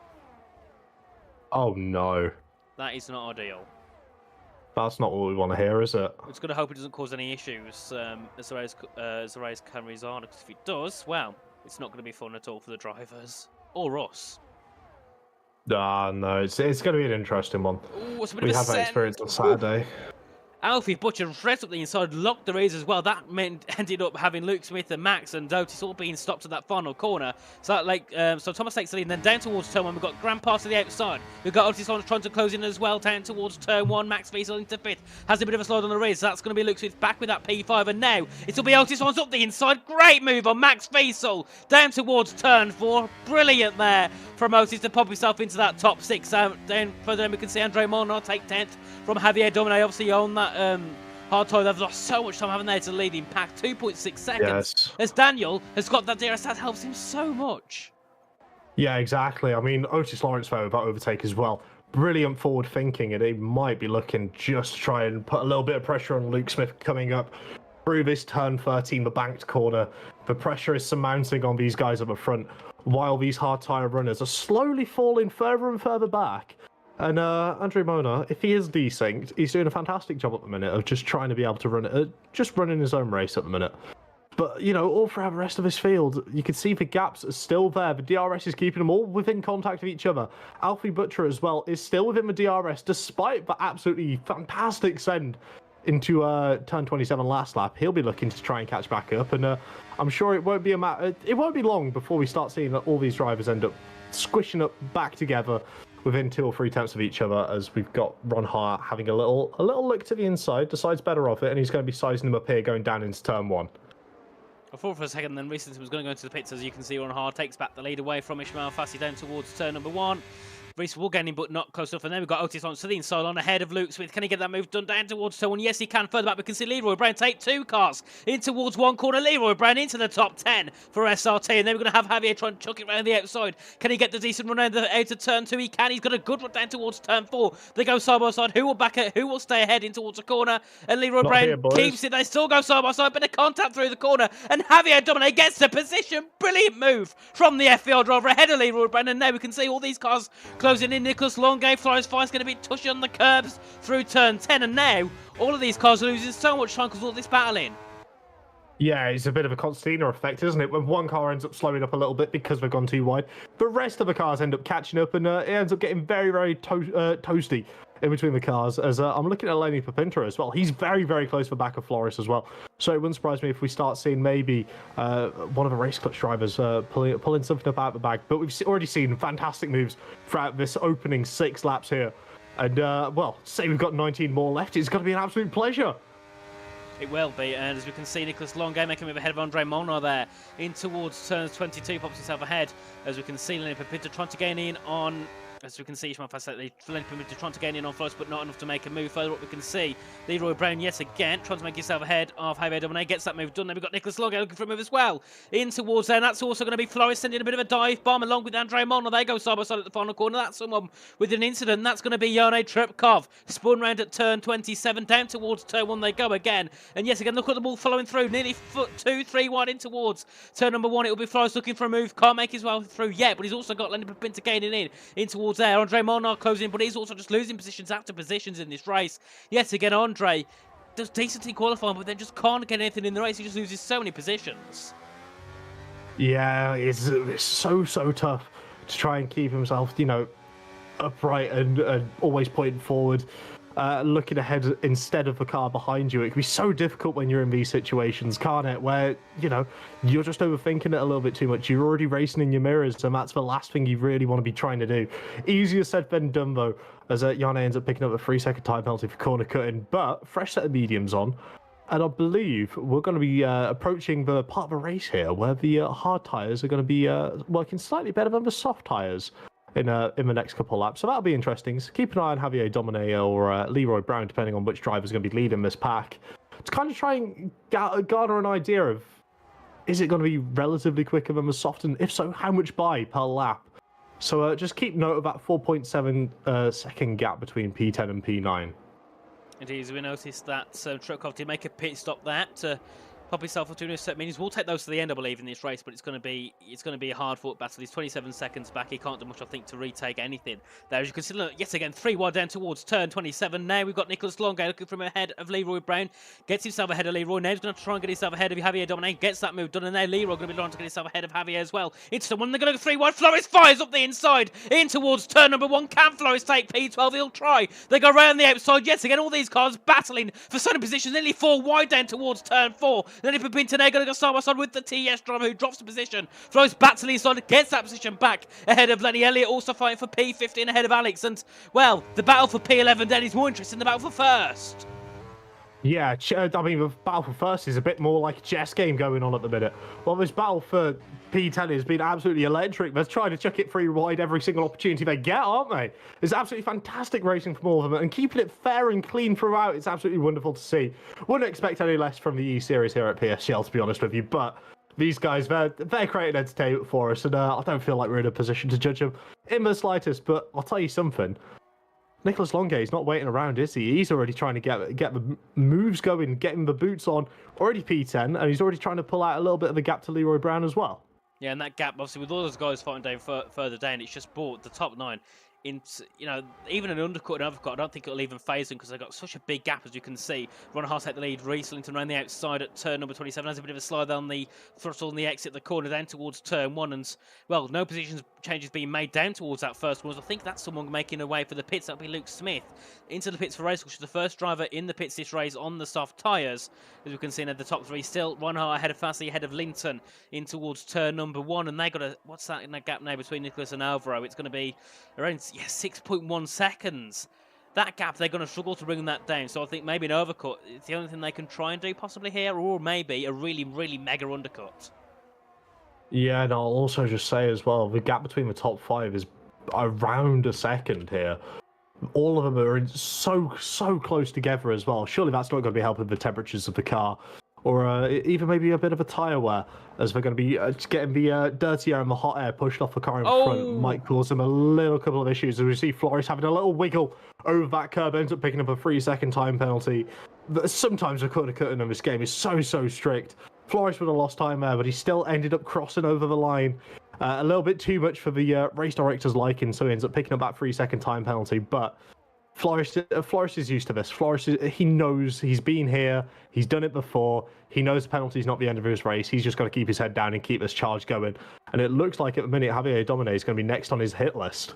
Yes, as we can see further ahead, this is going to be Otis Lance looking for a move on the back of Alfie Butcher in towards the final corner. Can't make a way through. You can see them all backing off, not wanting to make moves on each other, but that's closing everyone in. As we can see further ahead now, Ishmael Fassi got a decent run on the back of Ron Hard down towards turn 1. That's also going to be people in the pits. It's going to be Alfie Butcher, and I believe that'll be Reese Linton into the pits. As now Fassi yet again takes lead away from Ron Hard down towards turn 1. Otis Lance now into that top 3 here in this race, and we'll see whereabouts that Luke Smith comes out compared to this train. We'll go on board with Luke Smith as he's coming through the final corner. I want to see where he comes out compared to Linton and Alfie Butcher as I head down towards turn number 1. And let's see, will that undercut work for Luke? I think it should do easily in this race. And there we are, in towards P6, and he goes. And technically, the net leader of this race is going to be Luke Smith, and you can see they come out decent, a little bit behind. How much is the gap going to be at the corner? Just over a second, so they can bring that gap back in because they're going to have better tyres. But Luke Smith has made that work just for now. Will it work in the long run? We've seen it time and time before here at E-Series, haven't we? Driver gets an undercut by maybe 1 or 2 laps, but come the end of a race, those tyres are in so much worse condition compared to the rest of them who go slightly longer on the initial stint. I'm not sure whether I can see Luke holding onto this provisional lead for too much longer. It's purely down to the tyre longevity and the power that those medium tyres are going to have on Reese and Alfie's car. Be very interesting to sort of see how that one's going to work out, but I'll tell you something which is going to be also interesting is seeing Ron Hart get this pass sorted before they end up reaching the final corner, which isn't where we've seen them swap positions before, so it might be time for one of these guys to dive it into the pit lane. Let's just keep an eye out on which one it is, if not both of them. Ron Hart and Ishmael Fassi. Otis Lance stays out along with Max Wiesel, Daniel, and I think we'll shortly see Alvaro Carlson. No, he stays out ahead of which will be Nicholas Longe. He's heading down to the turn 1. Look at this train, he's dragging behind him. He's got Leroy, Javier, Floris, Elliott, Alex, Lenny, all being dragged down towards turn 1, and no moves being made on this occasion. Longe just pulling them all along, and Leroy Brown loving this, just stuck behind in that DRS train. He's in for a top 10 at this point in his race. But the issue is they've got such a high gap to the top 9, which, well, technically the top 9. There's just nothing they can do, I think, to get themselves back into this lead battle. Yeah, it's going to be a very steep upwards battle for them to climb the rankings to try and get into the, the top 10 where they want to be. But then again, how many times have we said that drivers shouldn't necessarily be able to do stuff, and they always end up finding a way, whether it be for a safety car or whatnot. They're always able to sort of find that little bit of time on track and end up really mounting the pressure on. So it'll be interesting to sort of see how that one's going to evolve. And so far, touch wood, no safety car, and it didn't look like there was necessarily any point in them finding one. As I say that, and Monars ended up losing 2 positions. Yeah, he got overtaken by, I think it was Alfie Butcher down towards turn 30 and then tapped a wall on the exit. I think he was trying to help his teammate move out the way, but ended up hitting the wall on the right. So hopefully there's no damage on his car, but he obviously wanted to get Reese Linton through as quick as possible, not hold his own teammate up, because that really ruined Reese's late race at the moment. But Daniel Yeltsin, I think, is in the best position out of all of them, possibly, because he can go longer on this size. He can make that overcut work, as we can see down towards turn 27. Yes, again, we've got Reese Linton there looking for a move ahead of Luke Smith, who's also looking for a move ahead of Alfie Butcher. Butcher in towards turn 27 they go, and who will be in that position? It will be Luke Smith ahead of Alfie now. Reese going to try and gain him further back. We can see Ron Ha looking for a move ahead of Andre Monard down towards that final corner, down towards turn 1. Monard to the left side. Will he be looking for pits? No, he won't. He'll stay out. And then we've also got Ismail Fassi fighting through as well in towards that first corner. Ron Ha to the inside. A brilliant move there from the RHG driver in towards turn 1. He goes and he does take that position away from Monard, who's going to try and hang it though. Around the outside, trying to hold up Ron Ha as much as he can. That's going to be Ismail Fassi through up the inside. Brilliant move from Ismail Fassi to pop himself into 11th position, and Ron Ha back up the inside in towards turn 4. And well, that couldn't have gone any more perfect for Ismail Fassi, could it? No, absolutely not. Andre Monard getting the elbows out to save the very least on Thomas Ron Ha. He was not willing to let that one go. But you can see just the grip of the medium tyres as you can see him scurrying away in the distance from Andre Monard. It's very unfortunate to not be able to hold it around the outside, but it's just the way the tyres are, especially around Jeddah. Those medium compounds are so much quicker than the hards. I believe it's about 0.6 of a second quicker per lap. So, you know, it's to be expected that these drivers on the mediums are going to absolutely try and smash through as many of these hard compound drivers as they can. But as you mentioned, Daniel is in a beautiful position, 10 seconds up the road from Nicholas Longuet. He's in a very commanding position of this race. He is. So I think he can do quite a lot from where he is, because he can go a lot longer, or just use pit now and come out in a met position. But I think he'd like to use those hards so their maximum go a little bit longer than they can in this race. And then we can see Otis Lawrence now looking for a move on. Mono and towards the final corner. To the outside he goes. He'll pull to the outside. Mono's going to try and defend it. No, he doesn't. He sits back for now, so he's not going to try and defend that position. Back to the front we go. Luke Smith now looking to gain in on Reese. I think Reese actually made the pass ahead of Luke Smith. Back down towards turn 1 they go. And now the net 3 is going to be Alfie Butcher ahead of Reese and ahead of Luke Smith.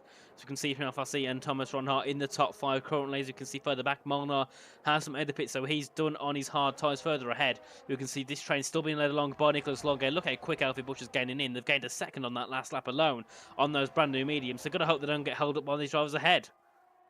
Yeah, it's going to be a very, very tough one. It'll all come down to timing of where these hard compound runners are going to find themselves when the mediums inevitably catch up. Because if it's going to be in Sector 1, that's going to be a very, very patient game that Alfie's going to have to play to try and feed himself through the hard compound tyre runners.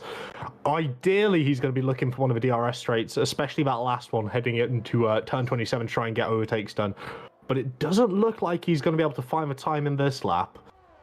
Maybe next lap, but my worry is that they'll all end up having a concertina effect going into Sector 1, and it might hold him up a little bit and put him in a bit of a vulnerable position to Ismail Fassi and Ron Ha behind, who are on fresher medium tyres. That's the worry that surely Alfie and Reese are going to be thinking about at this moment in time. Yep, as they all yet again fly down towards turn 27. Leroy Brown takes second away from Nicholas Long. As we can see Daniel Kelso popping himself into the pits. That's up the inside from Ismail Fassi on Luke Smith in towards the final corner, down towards turn 1. Who will be ahead? Will it be Fassi? Will it be Luke Smith?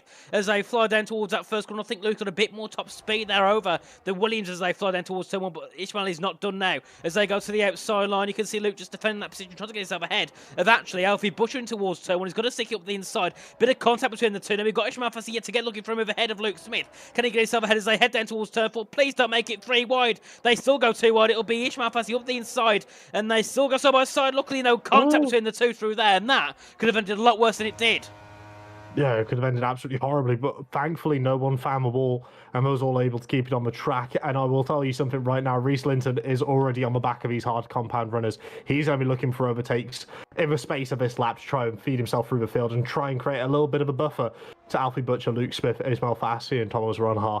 But of course, it's going to be a barrier and a buffer which won't necessarily last all too long, but it'll be something that he can kind of hold on to as these hard compound runners are still out there on the hards. Surely at this point, they've got to be starting to consider maybe stretching it onto soft tyres. Yeah, I think at this point you would stretch it into a set of softs. You can see now, Reese is going to gain in so quickly. He's going to get blocked off probably by a couple in the corners because they're still going to be battling for position. We can see further ahead. That's Floris Vires looking for a move ahead of Leroy Brown to pop himself into third. We'll keep on board with Reese Linton. You can see them just ahead in field trying to make moves. Javier Dominate takes the lead of the race ahead of Nicholas Longuet. Floris takes third ahead of Leroy Brown. And look at Reese just pushing them through that final corner down towards turn 1. Luke Smith yet again fighting with Ismail Fassi for P4 or 5 in this race. They head down towards turn 1. That's a few people in the pits. That's Javier, Leroy and Alex Santana all into the pit lane now for a new set of tyres. They head down towards turn 1. Who will make moves? I think it'll be Luke Smith back up the inside of Ismail Fassi. Reese is trying to hang it around the outside there at turn 2 and turn 3, but it's not quite there. He's got the better run, he's got the better tyres, and he's able to gain that position before they enter into turn 4. Brilliant stuff there, hanging it around the outside from Reese. Absolute bravery there, as we're going to see now Alfie Butcher, as I mentioned, with the buffer being stuck behind Elliot Nor and pushing him through sector 1 here. He's going to get a better run heading all the way into turn 13. He's already got the inside before they even approach the corner. Brilliant stuff there from a medium compound runner. And we can see as well, Fassi there making himself yet again past Luke Smith. These two have been battling every single lap for the past 2 or 3 laps. Thomas Ronhard sitting behind, looking for something to happen, looking to get himself an opportunity to put a move ahead. As we can see as well, Nicholas Longe just falling through this field. There's nothing he can do, but then again, Ferrari champions, they don't need to worry about points today. They just need to worry about having a nice, fun race. We can see Elliot Noren being eaten up by the pack. We've got Thomas Ronhard to the outside, Luke Smith to the inside. They go 3 wide down towards turn 21, and that is Thomas Ronhard making 3 moves down that back straight. Ronhard into the top 5. Superb from the RHG driver now as I head down towards the final corner. He made that opportunity work, he looked for it, and he got it to work fine. Racington takes the lead in the race now ahead of Flores Fires and also Nicholas Longe up the inside. Flores going to try to defend against the Ferrari driver down towards turn 1. We've got Alfie Butcher to the inside, and that's going to block them into the pits. Bit of contact down towards turn 1, and Flores into the pits. Alfie gets a penalty, and well, that could have ended a lot worse than it did. Luckily, none of them spinning, but I think Flores wanted to go to the pits. Alfie wanted to stay straight, and well, that happened. Yeah, that's very, very close. I believe Flores ended up tagging the wall coming out turn 27 on the exit. Chipped a bit of his front wing off and he decided to call it in the pits, but of course he had the car next to him, blocking him just a little bit. Very, very grateful that wasn't a full-on spin or anyone getting sent into the pit wall. But I do just want to point out as well, Thomas Ronhart is already all over the back of Alfie Butcher, and he's going to be looking to try and continue his double, triple overtake antics here, and he's going to be looking to try and size up these 3 in front, and I don't feel like it's going to be too much longer before we see Ron Hart taking the lead of this race overall. Well, Longe's doing a perfect job, isn't he, defending, putting all the pack together, trying to get his teammate in. Obviously, he's fancy a little bit further back, so I don't think it's going to work too much, but he's doing a good job defending, that, say the least. So we can see Reese Linton trying to gain ahead of Longe. Maybe he's going to stick back for DRS down towards turn 27. That's probably his best bet, unless he's got too much in overspeed. He needs to make a move. He's going to go up the inside in towards the next high speed chicane, makes a move ahead. Oh, and that's Alfie Butcher went for a move out to back eight at the last second. So Reese Linton keeps that, well, takes the lead back again from from Longe. As we can see now, Ron Hart looking for a move ahead of his teammate Alfie Butcher down towards the final corner. Who makes a move? Do they stay behind? I think they will choose to do so. We can see Longe to the outside. Alfie Butcher looking, where can he go? Where can he go?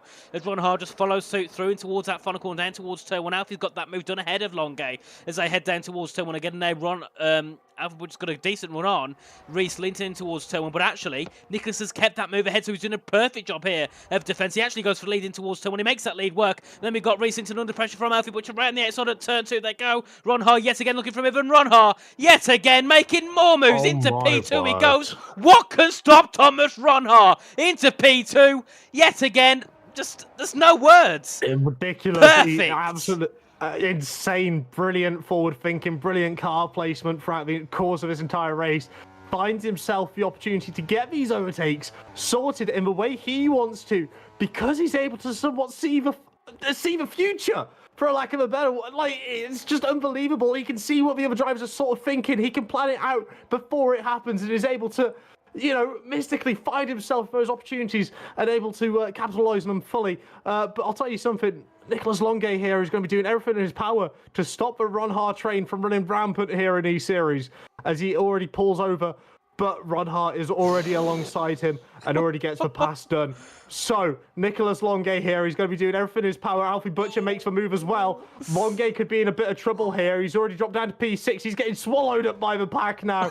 Oh dear, it's an absolute travesty. The medium tyre compound are all coming back from these hard runners. And now he's already sent all the way back down to P8. Oh. Surely this is his time. Oh, that's Reese Linton round. Otis on centre move, and that's Reese round down at the final corner.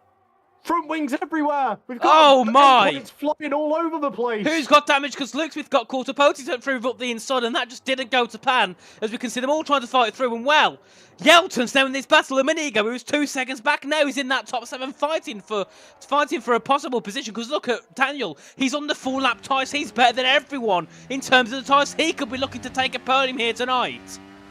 Potentially, he's going to be in the hunt here. He's going to be pushing these medium tyres all the way to their limits. And we've already seen how prominent it is having 1 lap fresher tyres Daniel's got 2-lap pressure on Max Wiesel, who's the next freshest guy with 6-lap-old medium tyres. So he's going to be looking to try and capitalise on any sort of time gain he can find. He's going to be pushing the drivers through the corners for the majority of it. He's just got to stay calm. He's got to stay concentrated. And he's got to understand that he has to make moves before the end of a race. It sounds really obvious. It sounds somewhat stupid. But there is only 7 laps remaining as Ziane picks up another 5-second time penalty there. But Daniel has got to think there's 7 laps to go. 6 cars to get past. I've got to find out where I'm going to make these passes and how quickly I want to make them. But it's getting in quickly on the back of Ismail Fassi as they come through towards turn 24. Brilliant exit there from Daniel, but he hasn't got the straight line to beat him. He's going to stick behind the back of the Williams fan. Can he get a run down towards that final corner to the outside? Possibly. Send a bit of a lunge in towards that corner. He does go to the outside, send a bit of a lunge around the outside. Tries to send Ishmael defensive, get a bit of a switch back on the exit of the corner, down towards turn 1. Brilliant exit from Daniel as they fight side by side in towards that first corner. Further ahead we can see Isfan, further behind, sorry, Isfan Puki make a move ahead of Lenny Papinta, and now to the inside they go, and Daniel nearly in the wall as he defends, tries to get ahead of Ishmael Fassi, round the outside at turn 1. Brilliant move there from as Daniel Nelson as now Ishmael Fassi tries to fight back round the outside, down at turn number 3, and he's got it back. Brilliant from Ishmael Fassi, but he's gone deep, he's gone heavily deep, he's going to really be sacrificed on that straight line speed as they all fight round, bound in towards these next few corners, and, well, Daniel just can't find a way through. Ishmael's amazing at just defending and getting that position back when he needs to. I'm lost for words. How did Fassi do that? I thought it was a shoo-in deal that Daniel to hook it around the outside, but Fassi never stopped believing, kept his car in the right position, ended up following it through to the outside, ended up swinging it back over and ended up keeping that position. But with all this fighting, he's got to surely be somewhat at least thinking about not losing the DRS to Max in front of him. It's all good defending for your life of this position, but if you lose out with DRS, you might as well not bother fighting because you're going to be swallowed up on the next straight anyway, which is something Daniel here seems to know. He doesn't want to make a risky move heading into I believe that's turn 22. He doesn't want to waste the opportunity. He doesn't want to waste a potential use of our DRS straight as he's going to tuck back in here. We're going to see Fassi follow him through to the inside line once again, trying to force Daniel around the long way. Daniel just sitting behind. He knows he's just going to wait his time. He's going to get a better exit. He's done a very similar thing to what he did last time, but didn't quite get a good enough exit there to pull alongside immediately. But it just means he can sit in on the slipstream with the DRS open. 8th gear, fully maxed out. They're catching. Max Wiesel in front as well, playing a key position. Parking it almost on the apex as Daniel there. Surely that's for position 1. Absolutely brilliant stuff, hanging it around the outside to swing it back to the inside for turn 2. Now, next on the list is going to be Max Wiesel in that Red Bull. Yeah, brilliant there. Got his elbows out this time. Sent it. Is like, Ishmael, no, you're not getting it back this time. Gets himself into that top 6 now for the Veloce Academy team. Now, he's going to close in on Max Wiesel, who's in that top 5. Reese Linton takes the fastest lap roll on a set of softs. He was looking for decent points at the moment. He's now looking for P17 at best. So, really shameful for Reese Linton, who was in a good position. He was looking to at one point be possibly a leader in this race, but unfortunately got a bit tapped round by. I think it was between Otis, Luke, and him that the final corner, and that ended pretty much ended his race. But he will still get a couple of points on the board for Vroom, but it could have been a lot more, I think, definitely, if that didn't happen. So back then towards turns 22 they go. It's still Alfie Butcher leading away ahead from his teammate Thomas Ronhar. Otis Lawrence in 3rd position ahead of Luke Smith and Max Wiesel in the top 5. But Daniel, better tyres than all of those ahead. 2 lap better tyres than Otis and Max Wiesel's got 3 lap better tyres. No, sorry, that's nearly 5 lap better tyres than Luke Smith. And also about 4 lap better tyres than Alfie Butcher. Down towards turn 27 they go, and you can see there, closing in, Thomas Ronhar makes a pass for the lead ahead of his teammate. Otis sitting in just behind. They head down towards turn 1. Otis has got a decent exit. Is it enough to make a move? Because Otis has got full battery down towards turn 1. So if he wants to, he could burn a bit, but for now he's not going to. He's just going to stick behind at this point. So they can all see him squabbling around for position. Back to the inside they go, and Otis, you can see, just tucks in towards the corner, not keen on making a move ahead of Alfie Butcher just for now. But Luke Smith also on those 12 lap tyres, he's going to start to struggle a little bit more than all the others in this field. Yeah, that's exactly what I mean when I said earlier, he's an old head on young shoulders. He knows how to position the car to get himself opportunities in the race, and he knows exactly how to race this predicament with the 2 drivers working in front of him together, swapping positions with the DRS, trying to lose as little time as possible. Otis surely is going to end up trying to crack the code here, but it's a tough one to crack. Normally with, not the quality of drivers of Ronhar and Butcher in front of him. So it'll be certainly an uphill task, but if anyone can do it, Otis is sure going to give it a go here tonight. He is, yes. I think Otis, he's a very young upcoming star. Obviously part of the McLaren team. He's a driver that probably next year McLaren will be looking at, right, do we think about putting him in a seat? Because he's worthy of it. He's proven many times he's one of the fastest drivers on this game. So he's got to, keep pushing at it. Get these opportunities more and more in E-Series and obviously in PSGL leagues. And get himself to a point where McLaren can say, right, we're going to put him in a seat. Because I think he's deserved of it. He's really deserved of it. He's put so much time and effort in. Obviously, swapping over from Xbox to PC. He took a win about a month after he moved over. He's magnificent. We can see Luke Smith there. Went for a bit of move on. Otis Lawrence down towards turn 27. Speaking of the devil, the head down towards turn number 1. They're all battling side by side. Lap 22-25 begins. It's Ron Hart ahead of Butcher. We can see Luke Smith looking to try and take a podium position in this race. Down towards turn 1. He goes to the inside, tucks back in. Doesn't want to make the move ahead of Otis as they come through. Otis is going to try and hook it round the outside of Ron Hart, though. Heading out of turns 1 and 2. Bit of a snap there. Then he touching the wall for Otis Lawrence. Luke Smith takes P3 away. Brilliant move there from the race clutch driver. Now tucking in behind. We can see Max Vettel, Daniel Hjelsen all fighting, and then we've got the two Williams also sitting in behind, just waiting for something to happen, waiting for an opportunity to get themselves ahead. As you can see further down, Nicholas Longo just hasn't made much work. He's in P15 ahead of Elliot Nuren, but P15 is not going to get you much at all. No, it might be a little bit too late for Longo there, but we've still got this fantastic battle continuing at the front as Otis tries to put one up the inside of Luke Smith. It's very brave, very bold. He's done it. He's done it. He's done it around the outside of that long right-hander before they end up having to flick it back to the right. Brilliant stuff there from Otis to regain the position and also, notably, to not lose time to Ron Hart in front of him. That's fantastic work. Very opportunistic. Well done, Lawrence. Yeah, he just used a bit of battery up the inside, got a decent run down towards that next corner and popped himself ahead. Perfect there from Otis. And if you can keep using that again and again and again, you just have to worry about Luke overtaking him on the next few laps. So we can see Hjelsen now looking for a move on Max Wiesling towards the final corner as Thomas Ron Hart takes the lead again from his teammate. Where's Daniel going to go? He goes to the outside around Max Wiesel. Max is blocked in by the Alpine. So we can see now down towards 2 when they go, and Max is still going to be ahead of Daniel, but I think Daniel's got a better exit. He has. Daniel into the top 5. That's all. Bit of a crash. That's a crash. That's Nicholas Longo and Elliot Nuren out of the race. But it's only 3 laps to go, so there's no safety car. But 2 drivers we've lost there in this race. They were ahead, along with Jack West, obviously, at the start. And now we can see back at the front, Otis looking for a move to get himself ahead of Ron Hart. Till he's on at turn 4, can't make a move through. And now, havoc has broke loose. I'm not sure. I'll tell you something, though. Daniel certainly broken loose. He was all over Luke Smith going down into turn 3 there. He was doing everything in his power to try and get past this race clutch driver. Just literally up the gearbox. The front wing, I'm surprised it didn't get clipped, to be honest with you, because they were so close coming out of turn 3, heading in turn 4. But Daniel settled back in. He's dropped back a little bit, and he's going to be looking to try and make that run again.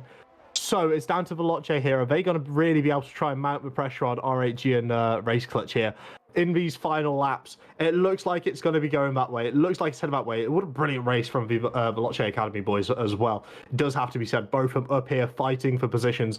If RHG weren't holding a 1-2, I'd say they would have to be the team to beat right now. But RHG working together, stern, solid, defensive up front. It's what can I say? It's absolutely fantastic. It's like a prime Peter Crouch back in the day. Yeah, it's perfect teamwork from the 2 over at RHG. Ron Hart yet again just taking the lead back from his teammate in towards the final corner. We can see as well it was Luke Smith also. It looks like he went a little bit wide on our screens at least as they head down towards turn 1. And Otis gaining in. Is it enough to make a move? No, it's not. But Daniel Hjelsen looking to make a move ahead of Luke Smith to the outside at turn 1 or to the inside. What does he do? To the inside he goes. On Luke Smith. Can he get a move for P4? To the inside he goes. Oh, and he goes for it. He's going to have Luke hooking it round. And now you can see Daniel gets that outside line. It's up the inside line at turn 4. No, just can't get himself ahead. Luke Smith doing some great defensive work there as they head down towards turn 4 once again. And, well, Luke Smith, even though he's on these old tyres, he's doing a brilliant job in this race just to defend from those behind and keep a solid P4. Yeah, he's doing just enough, isn't he, to keep Daniel at bay. Keeping it very fair, giving him the space when it's necessary, but just giving him a little squeeze to kind of scare Daniel off.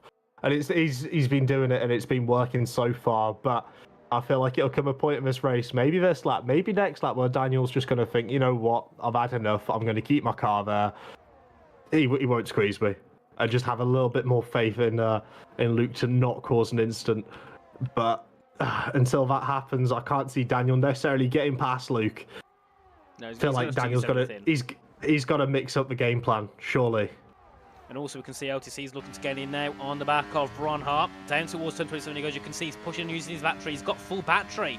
Otis Lawrence has to use down towards that final corner, but Ron Hart's got the defense, he's got the help of his teammates ahead as they head in towards 27. You can see Ron Hart and Butcher making a bit of a blockade. Butcher goes a little bit deep. He's lost the position possibly. They go side by side down towards turn one. Perfect work from the two at RHG. Now Otis Lawrence looking to try and make a move. Can he find a way ahead of any of the RHGs down towards turn one? He's got a good slipstream. Ron Hart's got no DRS. Otis has down towards turn one. Who makes the move? Will it be Otis? Will it be Ron Hart? In towards turn one. Otis Lawrence ahead now of Thomas Ron Hart in this race. Well, that's exactly what he needed to do. He split up the RHG drivers and he's held the position beautifully. He's just got to try and follow Alfie here. Alfie's got the time penalty as well. I feel like we should mention, so his real battle is going to be with Ron Hart. So, does he just not worry about the lead? Does he want to try and get this pass sorted on track on the last lap? Surely, young gun, Otis Lawrence is going to be gunning for that win. Surely, on track, I can sense it. You can already see he's already perked up. He's directly behind Alfie Butcher. He's not taking no for an answer here. Don't feel like Alfie Butcher is going to be able to hold up too much of a defense without Ron Hart by his side. But Ron Hart could certainly mount an offensive challenge onto Otis. I feel like this is going to come down to the wire as Otis runs in a little bit wide. That's going to compromise his line.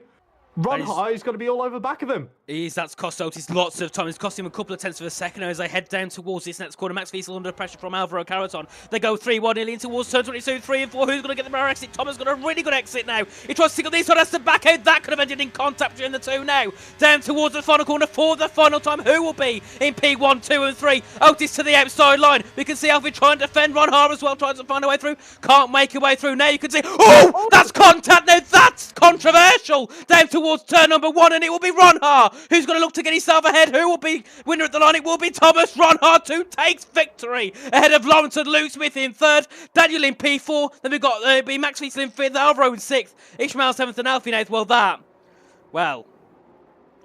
Alfie braked a little too late, locked the rears and ended up losing it and ended up tapping him. I'm not sure I'm too happy with that one at all. That seemed a little bit over the top, I think, there. I was a bit desperate there trying to keep the defence up. I won't lie to you.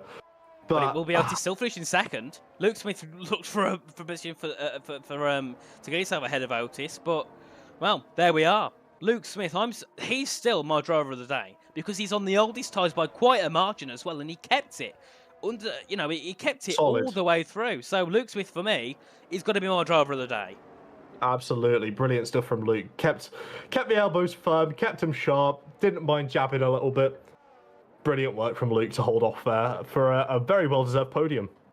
And well, what a day in the office for TES, 16th and 17th. That's not Not what the they would have one. wanted at all. That is not what they would have wanted. Big shame indeed. Well, we've come to the end of the race. We've come to the end of what was an entertaining end to the race. And we'll look at our final classification. We'll see as well if we can get anyone into the interview room. Josh, can we move back over to commentator's box 2? I'll tell you what, we'll give it a go. There's no harm in trying, is there? No. We'll move back out to the commentary box and we should... done soon. Oh. Okay, right, so Josh. Hello? Hello? So we got some more interesting news. Brilliant. Istvan Pukki's disqualified. Istvan Pukki's disqualified from this race, as we'll talk about that in a second. We'll just look through the final classification. So it's Ron Hart, who took victory ahead of Otis Lawrence and Luke Smith in 3rd. Daniel Kjellson come home in 4th ahead of Max Wiesel. Over at Caraton, Ishmael Fassi, Alfie Butcher, Istvan Pukki and Lenny Pepinta in the top 10. Then we had Javier Domine, Alex Santana, Leroy Brown, Reese Linton, Andre Molnar, Floris Fires, Yana Tripkov, and Elliot Nor and there we are. I nearly missed everyone. So we had Elliot, Nico, and Jack retire from the race. Well, it was something. It's the most DNS we've had this season so far in a race. It's now taken us to 5 DNS in one season, which is not something we say very often. But news on why Istvan's got the disqualifications because he was meant to start. Oh no, sorry, that's from qualifying. My bad. Yeah. Oh, So I should have read that's that why he properly. started 20th. Yeah, I should have read that properly. My bad. But we're going to see if we can get anyone in for an interview, because that would be quite nice indeed. So sorry for the miscommunication. That wasn't ideal. But Here we are. When do we always get it right as commentators? Never. And we'll see if we can get a word No. from Thomas. Second was Otis. And then third was indeed Luke Smith. We've been able to get interviews from them all, and I'm sure there'll be quite some angry faces as well. Many people annoyed in the chat, and someone's definitely very annoyed in the chat there indeed. But we'll see if we can get a word from those three. If they pop in, Josh, would you be able to drag them up for us? Yeah, I'll be able to. I'm just keeping an eye out for them at the minute. We've got a fair few GGs, a lot of love being spread around in the chat as well. Lovely to see. I mean, these guys, they race hard on the track. They go behind the scenes in the chat. They're great friends. It's lovely. We'll pop ourselves to the interview screen for now. Otis in the waiting room, so we'll drag Mr. Lawrence up. If you could pop him in, Josh. Yes, absolutely. Otis, hello. There we go. Oh, hello. Hello. So P2, very decent race indeed from you. And something happened somewhere. I forgot what happened. Yeah, final corner. What happened there? We saw that one. Obviously Alfie had other plans to take me out, but I won't comment on it. We still got P2 in the championship, so I just want to say well done to the lads, the academy team. Proud of all of them for getting the championship in P2. So I'm proud of everyone, and everyone did really well today, especially with Daniel. Daniel did awesome job as well. So hopefully carry on to the next E Series with the team. Yes, indeed, and obviously going into qualifying, it didn't quite go to plan either there, did it? Had a bit of a turn 4 you DNF'd? I've hit that corner. I think every single league race I've done, I've got damage at that corner, all crashed. So yeah, it's kind of a trend for me at that corner, but the race went well. I'm happy with the race went well. I knew I had the pace in quali, so a massive positive, and we move on to next year. Yeah, indeed, it was a brilliant race, and this is it your last race in 2023? Yes, it is. Oh, so I suppose it's a nice way to kick it off with a P2. Indeed, anything from you, Josh? No, I mean, brilliant race, mate. Well done. Well earned. I do have to ask, was you going through it on track there at the end? Try and get the overtake. I was. Probably could have had it, but interesting things happened in the last corner, but still. I'm happy we got the P2 in the championship at least, and I'm glad everyone got it because it's such a well-deserved and hard-working team, so I'm glad that they won it today. Yeah, I mean, it is well by yourself as well today, and the rest of the team over the course of the season. You guys have been fantastic. Well-deserved P2 in the championship. Now, next season, what do you reckon the aims are? You going for the win? Hopefully. You see, I mean, we have a great team, great lineup at the moment, so hopefully we can do it next season. Lovely stuff, lovely stuff. Thank you, Otis. Thank you very much. Hope you've enjoyed it. Have a good one. So next we have Thomas Ronhard. Thomas, can you hear us? Yes, I can. Hello. So welcome in. First of all, congratulations on the win. Very great race from you indeed. And explain to us, how did that race go from your perspective? I think the word chaotic is probably the right word to put it for this race. Definitely, I think for the neutral fans, it was a great race to definitely see. But yeah, overall, in terms of qualifying and race, I think they went as smoothly as they could, to be honest. Qualifying got pulled by a tenth and a half with minimal practice. So that was really good to start with. And then obviously working with Isma in the first 9 or 10 laps or so until we paired to mediums. And then, I think lap 12 or 13, the chaos started to slowly rise, with obviously everyone staying out on the hards. Don't know what happened at the start. Maybe you can give me a bit of insight, maybe. But I saw the gap was at least 5 seconds to the hard runners. And at that point, I was just relaxing and saving my tires and battery. And once we caught them, just trying to make the right moves at the right time. And towards the end with Otis, we had a nice battle towards the end. And luckily, I got the win with Alvi sending it up the inside in the last corner of Otis. But Otis got it in the end, so no real harm done there. So, I'll take that definitely for my first E-Series appearance this season. And definitely next season we'll be looking to come back even stronger. Yeah, definitely. I'll say that. Carry on. Yeah, real quick, Thomas. Love it how you just ran us through the entire race, but none of those overtakes, mate. Those overtakes were a joke, mate. What was going on? How did you see that in the vision? I think definitely. I don't know if you call it, but I made a triple overtake on the back straight. I believe the saw. first DRS zone, and I knew I had a bit better frame speed than those around me. Apart from Nicholas Nonge, I don't know what wings he was running, but it was a rocket ship on the straights. So I knew if I used all my battery up that straight, even if I used nearly 30%, I would get past the cars I needed to get through as soon as possible to be able to lead the train and control the pack like I did in the first stint.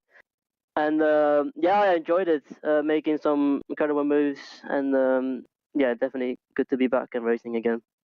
Indeed. Josh, Yes. you here? You disappeared on the camera. I'm still here. You I completely should be. frozen. Oh dear, that's not good. Right, Indeed. let's try. Thomas, it was great to have you here, and hope we'll see you again next season. Have a good one. Thank you, guys. Thank you. Bye. Yeah. Yes. Right, so I've never felt so Whoa. hot and sweaty No, a humid one. because it was a good race, but this suit, as I've figured out, this fabric, it's very good at keeping heat in. So You see how I was outside in my elf costume at like 7 o'clock in the morning with shorts on, and I was still sweating. So I dread to think what you're going through at the minute, mate. honestly, this would work as a workout in terms of the amount of calories I'll burn from just dying. Yeah, I'm very hot, very sweaty, so I'm in a way glad to end this. I can go and grab a shower and get changed something a little bit more comfortable, and well, I'll be back in this tomorrow where I'll be racing, so be a little bit more Yes. hot and sweaty. So I might need to get a fan installed to the left of me so I can have some air blowing into my face. But to end off That's these series, fine. I think it was superb. Yes. It was absolutely superb. I don't feel like we could have had a better ending. No. Stacked grid, full of talent, brilliant race, brilliant finale in the last lap as well. Absolutely great stuff from all the drivers, all the teams involved who came in each and every week. Brilliant stuff throughout the course of the season, and yeah, I don't feel like we could necessarily say too much else. It was fantastic throughout the course of the season, not just tonight, but throughout the entire course of it. Yeah, it was brilliant, and well, I think this is my last stream here on PSGL this season. Obviously, we've got the race Yes. tomorrow at. Oh 7. no, I'm not going to say what the tracks are yet. They haven't been announced, but the tracks No. are ready. Are they announced publicly? Wait, we know the tracks? Yes, we do. Oh, are you sweating already? Maybe, Oh my. maybe not. We'll see. I need to learn the tracks first. The I'm tracks gonna, are easy to drive, but I need to know how to drive them properly. It's not I'm Kota, gonna remove the brake unfortunately, pedal. but, I'm just taking my brake pedal out my car, mate. Good luck. yeah. Well, the tracks are easy to drive. Racing wise, should be quite fun. But obviously, we're back Yes. here tomorrow at 7 for the 2 races at the PSGL Commentators Cup, which is something we've wanted all year. We've mentioned it many times. Oh, we should do one, but we never got round to it until Connor set it up for us a couple of weeks ago. We got it into the plannings, and well, it will go ahead. 20 commentators take to the track. Now, that's either a good thing or a bad thing, because we're going to be nowhere near even the F12 times on PC/PS. So it's going to be chaos. No. So if you love a bit of chaos, if you love a bit of drama, you love safety cars, join in tomorrow, because there's going to be a lot. 2 25% races, one with the one-shot quality, one with the short quality. So lots of different formats are in, lots of different types of qualifying. So yes, I'd say keep strapped in for that. I'm going to wear this suit, but I will probably be past it on the floor at the end, because an hour of commentators told me out. Never mind an hour-ish of racing. Yeah, it's going to be an interesting one for you. I'll say that much. But no, be sure to check out Richie's stream if you want to see him in more fetching outfits. Maybe with a little foot cam with the little elf shoes on as well. I feel like that could be a certain niche. No. Definitely not. Well, definitely not this year for it at least. Maybe if a bit more money gets involved, but no.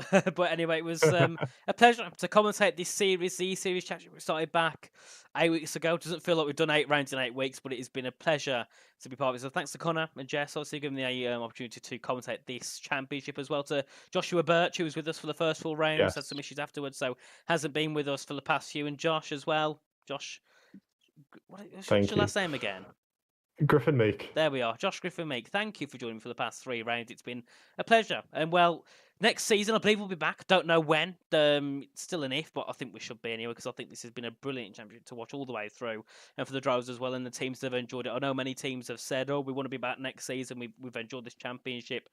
I think it's been a real success. So I think that's all from me. Anything from you just before we end ourselves off for tonight? No, I mean, thank you as well, Richie. You've put in a stellar job here throughout the course of the season. So, very well done. Congratulations. And I'll look forward to turning it on you in turn one, lap one tomorrow. Well, it That'll be depends fun. if... Yeah, but what if you start ahead of me?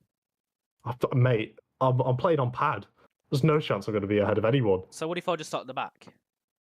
I'll start in the pit lane. Can you even do that? I don't think you can. No, I'll give it a go. What, reverse into the pit Yes, mate. at the start? Oh, Hey, but, red light, can't go forward. You can always go back. That's all I'm saying. that's true. Anyway, but that's all from us waffling on tonight. We'll be Yes. back tomorrow for the PSGL Commentators Cup at 7 p.m. So keep tuned for that, and we'll see you all then. Good night. Oh.